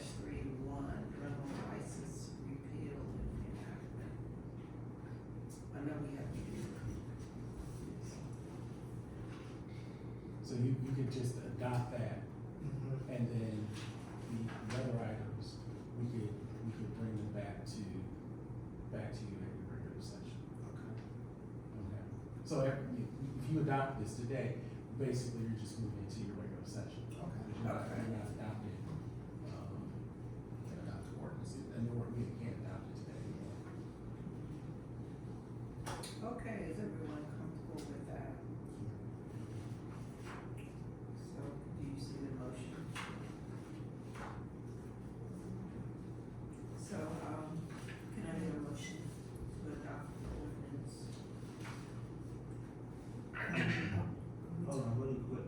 I like, so I like the draft motion number one. I like the YSB, direction, because I like a more holistic approach to, moving forward. I think, YSB has so much potential to do more, and I think if we had the proper staff and, guidance, I think they can do more holistically to really support the community, there. Because for me, it's like when you're getting into a situation with apartment complex and you're just, going, making moves, it's gonna be kind of back and forth. So I would, love to just have that conversation with them as well before we're, giving them an ordinance to say, you gotta do this. Cause I know for a fact that we have cameras, we have 503 in Woodland Springs to be exact. So I know we have cameras, we have most of these items, but I would like that conversation to be had before we're making this decision. And of course, one thing that I think we should invest in more is YSBs. Like that's why we went to Annapolis to ask them for more money, because that's what we need. Like I really think that if we had a social worker in Woodland Springs, that would be helpful. Like, at that moment, like we have, she has more. I think we just need to give her more staff to do more and have that. We weren't disputing that part. Oh, We were okay. talking about the reenactment. 'Cause Well, that's what I'm saying. I'm not. Yeah, you remember we did do the ordinance regarding, community policing over in the, apartment complex, right? So, Brad is bringing back the reenactment part of it, right? Right. And so that's what we're focusing on now. We haven't disputed the other motions. We just wanna adopt right now, the reenactment part, DH-24. Well, that's what I'm saying. That's pretty much what we're talking about as far as like giving the apartment complexes, more enforcement and, more accountability for things that they want to do, right? Right, but it still will be a conversation with them So, and with the city. yes, absolutely. It's definitely a conversation with them, with the city. And part of that is, if you're saying they have 503 cameras, as a part of the safety plan that they do annually with the city, then the discussion becomes, okay, great, you're in compliance because you have 503 cameras. Part of it, the safety plan then will address, well, are they pointed at the right thing? Right. Right, and who's on site reading it, or is that person in another state, which has been another state? Right, and then you're requiring them to say, okay, well, you have it, you have to maintain, the audio video files for, X amount of time to assist the police if there is a crime, to assist the police in investigating the crime and apprehending, the criminals who committed the crime. Right. So that's really what you're doing. It's that, if what you're telling me, is in fact the case, 503 cameras, I think it sounds like they're I substantially think in that's line. what you told me. Yeah, that's what they tell, but that sounds to me as if they're in substantial compliance. Right. But you won't know, what you're really requiring them to do is to work with you, the chief of police, to develop a safety plan, Mhm. a security plan that you all get to approve. Okay. just making sure, cause I don't, you know, I have to get there. And it's I'm not, not gonna raise my taxes, my rent, you know, Right. we're forcing them to do stuff. right, and it's not to the exclusion of the YSB, it's not, you know, it's not chicken or fish, it's like we can have both. Okay, I got you. Alright, just making sure. It looked like these 3 different motions, and I was like, okay, we have to pick one. No, Okay, got it. Alright, just making sure. You can do them all. You can do them all. Okay, good. You can have it all. I don't support the annex part of it. You can have it all. I don't support the annex part of it, so I agree with the vice mayor. I would like to, you know, hear from the chief. to see Yeah, if well, that's- we still need to adopt. The chief left us. Oh, We need to adopt the section 10 dash 31 rental licenses repeal and reenactment. That's the motion that we need to kind of move us forward. Commissioner Gomez moved Commissioner Gomez moved that we approve the introduction of DH 2024-05 amendments to section 1031 and forward the ordinance to the July 23rd, 2024 work session for further consideration. Could I get a second? Commissioner Jazz, second the motion. All in favor? Aye. Yes. 4. Okay, so you're going into the ethics ordinance. So, just. So, this ethics ordinance, so, there's a couple, things we need to talk about with as it relates to the ethics ordinance. Back in 2021, the state, as you may recall, there's a state ethics ordinance, and all the municipalities have to kind of conform with the state ethics ordinance. Back in 2021, there were some changes, and then the state ethics commission, they did an audit, and they found that we weren't in compliance with the state's ordinance or the state law. So, this ordinance does a couple things.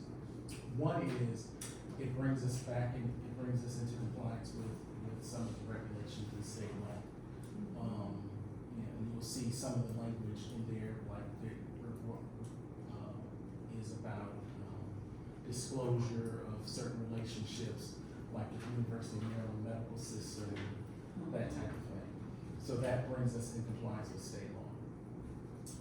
The other thing that this does is, as you may recall, there were a few incidents with some employees earlier in the year that had some ethical issues. It expands language to kind of address those, and those ethics issues. So it's a little more clear. I wanted us to be clearer as to, you know, if you're a contract employee, what you can and what you can't do. So this is what this ordinance is addressing, those issues.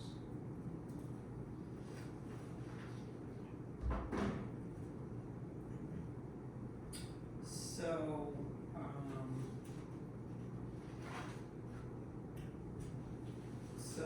the underlined sections is the inserts or the changes? Yes, the underlying section is the new language.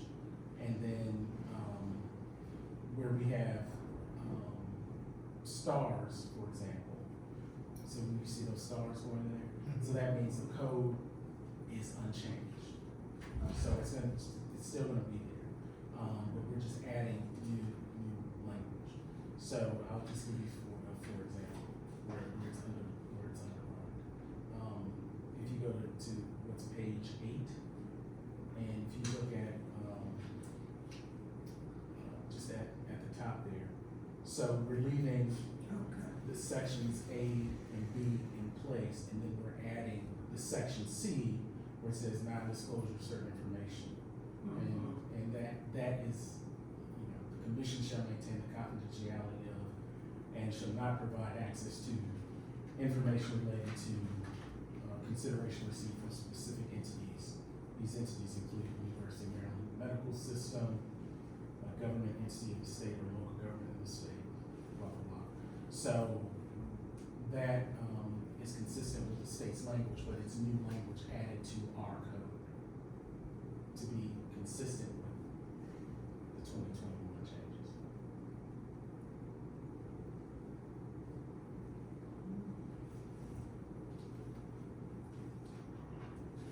So does the commission feel like they need to read this or,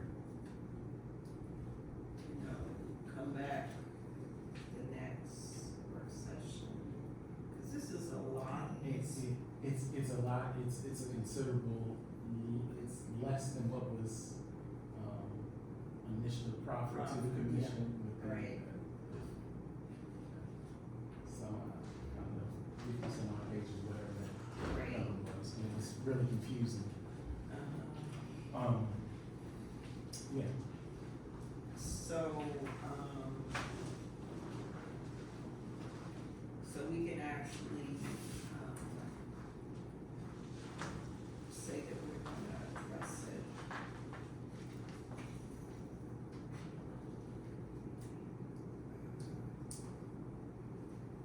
At the,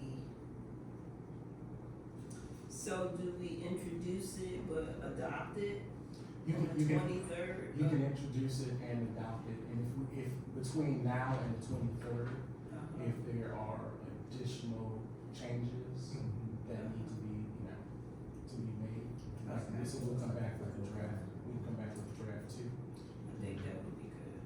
Did you have a question? Yes, Okay. and it would be most helpful if we can maybe just get like a brief of the changes. So I know you mentioned that the majority of them are so that we're up to compliance with the state ethics commission. So it would be great if maybe we just have like a list of what those, like the meaning of those changes, not necessarily where it is in the document, but like what the changes are. And what section of the state code they address. Yes, That would be that'd be great. You can just send us an email. Yeah. Yeah. Oh, sure. Ethics for dummies.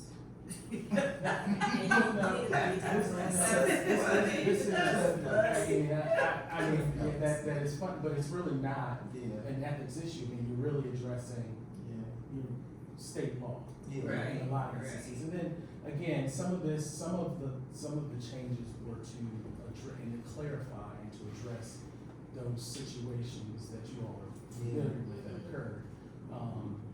Because again, some of the language was a little spongy. It's a little loose. So we tightened up some of that. This looks very clear right now. So do you want clarification on what language changed to address those issues as well? Would that Oh, I be see it. Oh, you see it? I see it. Okay. I don't know if they see it, but I see it.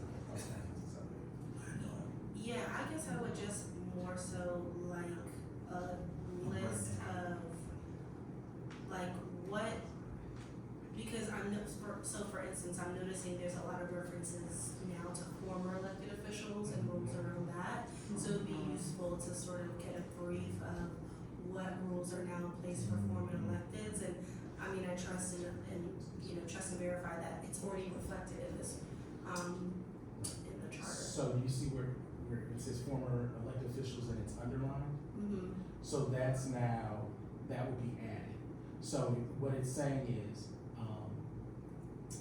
and I took a little liberty to add that in because you have people, former officials who may have confidential information. Mm-hmm. And you don't want them to leverage that and in an unethical manner. And not just confidential information, but also, city business information that they can leverage into a unethical So that's language that we put in. Okay, so that was not necessarily tied to updates to the state's ethics, which we got you. But I can go through and, get key for it, make it a problem. In addition to doing more legal ordinance. Yeah, just a little bit more. I mean, I commend you on getting it down from 53 pages. Yes. Whatever the crazy number was. Yeah, something like that, 50s. So, But we could still introduce it and then. yes, Okay. and adopt it, so could I get a motion to introduce? So we're not changing this motion as it is, right? That's correct, because you can continue to amend the ordinance that you introduce following introduction. Alright. Aye, So- Commissioner. Hey, really quick, I have a quick question. Yes, sir. Have you went over this with the ethics committee? So we had a meeting today. We discussed the changes. This particular ordinance, I emailed it to them, and They're what? they haven't, given me any feedback on this as of yet. They had, provided some, I don't know if you remember from May, I guess it was May 24th. They had provided, some model ethics ordinances. I don't know if you remember that. Yeah, I or not, and it was remember really, it was very, and somewhat confusing. Yeah. I didn't quite understand what they were doing. But what this does is this captures what they had wanted and intended, and it puts it in the right place in the existing ordinance and addresses the state issues, because what they were concerned about is addressing the state changes. And so this addresses the state's changes, and it addresses, again, some of those ethical issues that we ran into earlier in the year. Well, what I would love to do is like, really wanna hear what they think about it, because that's the commission, and I really wanna hear their feedback on this, because they're a part of that transition. Yeah, and you're absolutely right, I mean, they're the ethics commission, again, this addresses the issues that they had concerns about. We had I think we had a good meeting, today. We talked about this particular, ordinance. And if you pass it and it comes back on the 23rd, they'll be in a position to address any concerns and address the commission, and you still have opportunities to make whatever changes you want to make. But we're not passing it today, we're only introducing it. Right, because you can't enact an ordinance in a work session. They're gonna see. You can Okay. also explicitly, following introduction, explicitly refer it to the ethics commission at their next meeting for comment. Right, And have those comments reported back to the commission in the next work session. right, and their next meeting is the 23rd. Uh-huh. Oh, okay. So I like that, I would like to do that. So what did, I'm sorry. So what did you all like? Oh, and one of the things that we talked about is because there's an annual report that has to be made to the state ethics commission on October 1st. Okay, And so we just kind of walk through the timelines and backing everything up so that the changes would be incorporated and adopted around that time, and codified so that they can make the report to the state ethics commission.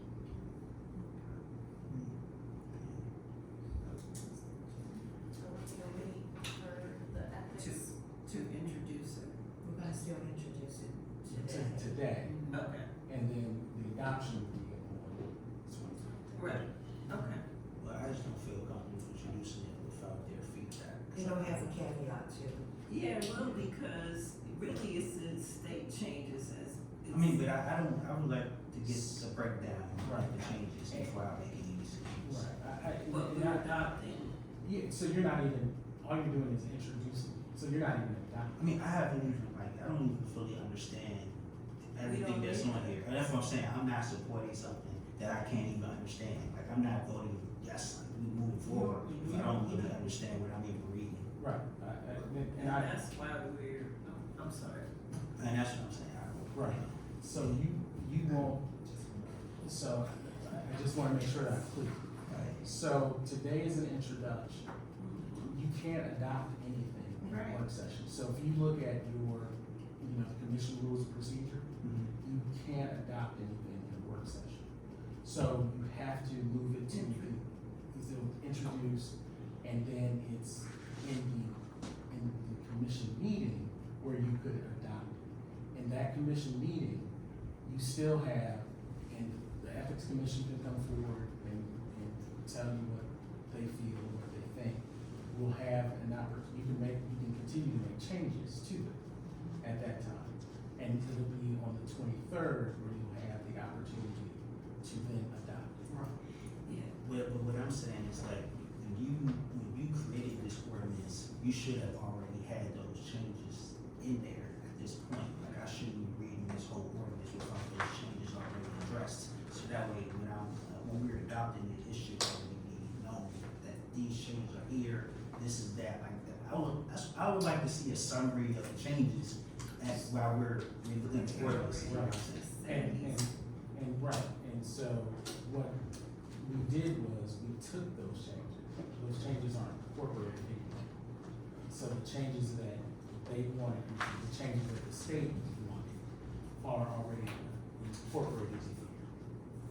Okay, but yeah, I'm just, like I said, I'm just confused on this process. I mean, I just don't, I just don't support, something. The introduction. I don't support the introduction, even if I don't know. The introduction is I'm the just state saying. of Maryland's. Hey, That's that's what he's ethics. saying. I mean, I don't know what he's saying. Like, he can. Okay, so we're still gonna, we know we have to read it, we know that the attorney is gonna provide us the changes to give us the path on understanding what's here tonight. So we're doing an introduction, and I will take a motion I have one comment before the introduction, before just one comment. That's fine. I wanted to ask, Mr. Farrar, the process in terms of introducing, let's just say legislation, is the way that we're doing it, is it similar to how it's done on the national level where legislation is introduced, there are amendments that go before it gets to the signature? Yeah, oh, absolutely. I mean, it's very similar to not only what's done on national levels, on the state level, other municipalities do it. So this isn't, you still have an opportunity basically for notice and comment. Right. So people come forward, they can say what they like, what they don't like, and you still, as a legislative body, you still have an opportunity to make changes to it. I know. And that's why, he stated that it's an introduction, because it's late and my words like, so, we cannot adopt anything during a work session, so it is an introduction. Yeah. So, I need to read this whole thing. and that's what we're all gonna be doing, And right? I'm voting. We all agree that we will In the be interim, reading that's it. what we'll be doing. Yes. I'm voting So- no. Okay, so could I get a motion for this introduction? I, Commissioner Janifer, move that the city commission introduce ordinance number DH-2024-04 ethics ordinance amendments provided as attachment 1 to the July 9, 2024 city commission item. I also ask that this ordinance, draft ordinance, be referred to the Ethics Commission for review and report report at our July 23rd meeting. Could I get a second? Vice Mayor Harcourt, second. All in favor? Aye. No. 3 yes, 1 no. Thank you for that. Do we have a reading assignment until July 23rd? Thank you, Mr. Farrar. Do you have something else to say? I know, I have an assignment. You have reading assignment, I have an assignment. Yes, okay, yeah, right, we all have assignments. I have my work to do. And so we have 2 minutes to do this, so. What's up? We have one more thing to do, but you're good. I'm good. Yes, Mr. Farrar, thank you. Well, we have the organizational matters, and I do see your name and David's name. Yes. I've been standing up. I'm good. I'm letting Mr. Street take it. I'm gonna be I standing do up. have another chair.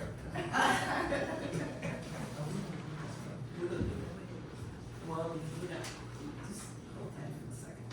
Okay. So, anybody say anything first before I say anything? No? Okay. So, you know, as mayor, it is, one of the objectives is to have a vice mayor. And we have had a Vice Mayor Harcourt for, this is going on your 2nd year. We started kind of rocky because we just had all these things we needed to put in place. And so we really commend Vice Mayor Harcourt for his work, his effort to keep the city moving, even in my absence. And so I definitely appreciate that. So I'm gonna defer to another day when we give you a proper thank you. So at this time, I'm going to ask for your vote because I looked at the next person to come in line as the vice mayor based on her time that she has been commissioner, sorry about that. And it is Commissioner Jazzy Gomez. And so I am going to ask for your vote to appoint her as vice mayor for a year. And I hope that we're ready to vote. Commissioner Gomez came in when Commissioner Carl Blake passed away. She finished her term. And then so what was that, 2 years? 2 years, and then you had your own election. So, based on your longevity for right now, it is only fair to give the next person in line to be vice mayor. And you have really done some amazing things here, and we all support everything that you're doing in making sure that we stay together as a team. So, it is my honor to ask for a motion to confirm you as vice mayor. I'd like to take that motion. I, Vice Mayor Harcourt, move that our next vice mayor be Commissioner Jazzy Gomez. Could I get a second? I, Commissioner Jennifer, proudly second that motion. All in favor? Aye. Okay, motion carried. Congratulations. Thank you. So we're tired, so. Thank you. So, Thank you to my colleagues. You know, I want to say thank you to Commissioner Harcourt for just setting the examples. I have a pathway to follow when I look at what a vice mayor should do and how to step in to help all of us, to help the mayor, and to help all of us get through meetings. And I just want to thank my colleagues for nominating me and voting me in. It's been a pleasure to continue working with you all. We always say this, it's a group effort, and so I just hope to, do my part and contribute to the team, as I serve in this new role for the next year, so thank you. Congratulations. And so you all have received, an additional form. It's the commission liaison worksheet. And I wanna thank David for pulling this together, so we don't have to keep trying to tax our brain and remember what we're doing and what committees we're on. And so at the next, work session, I want your feedback on, are you gonna stay where you are, department liaisonship, advisory boards, and other, initiatives and partnerships. So you have another, assignment, homework assignment to I'm staying. focus. And so if you have any questions, let me know. And we will confirm the department liaisons and advisory boards at the July 23rd. Okay? All right, so I don't think there's anything else. Could I get a motion to adjourn? Commissioner Tillman, motion to adjourn. Could I get a second? Commissioner Jansen, second motion. All in favor? Aye. Meeting adjourned.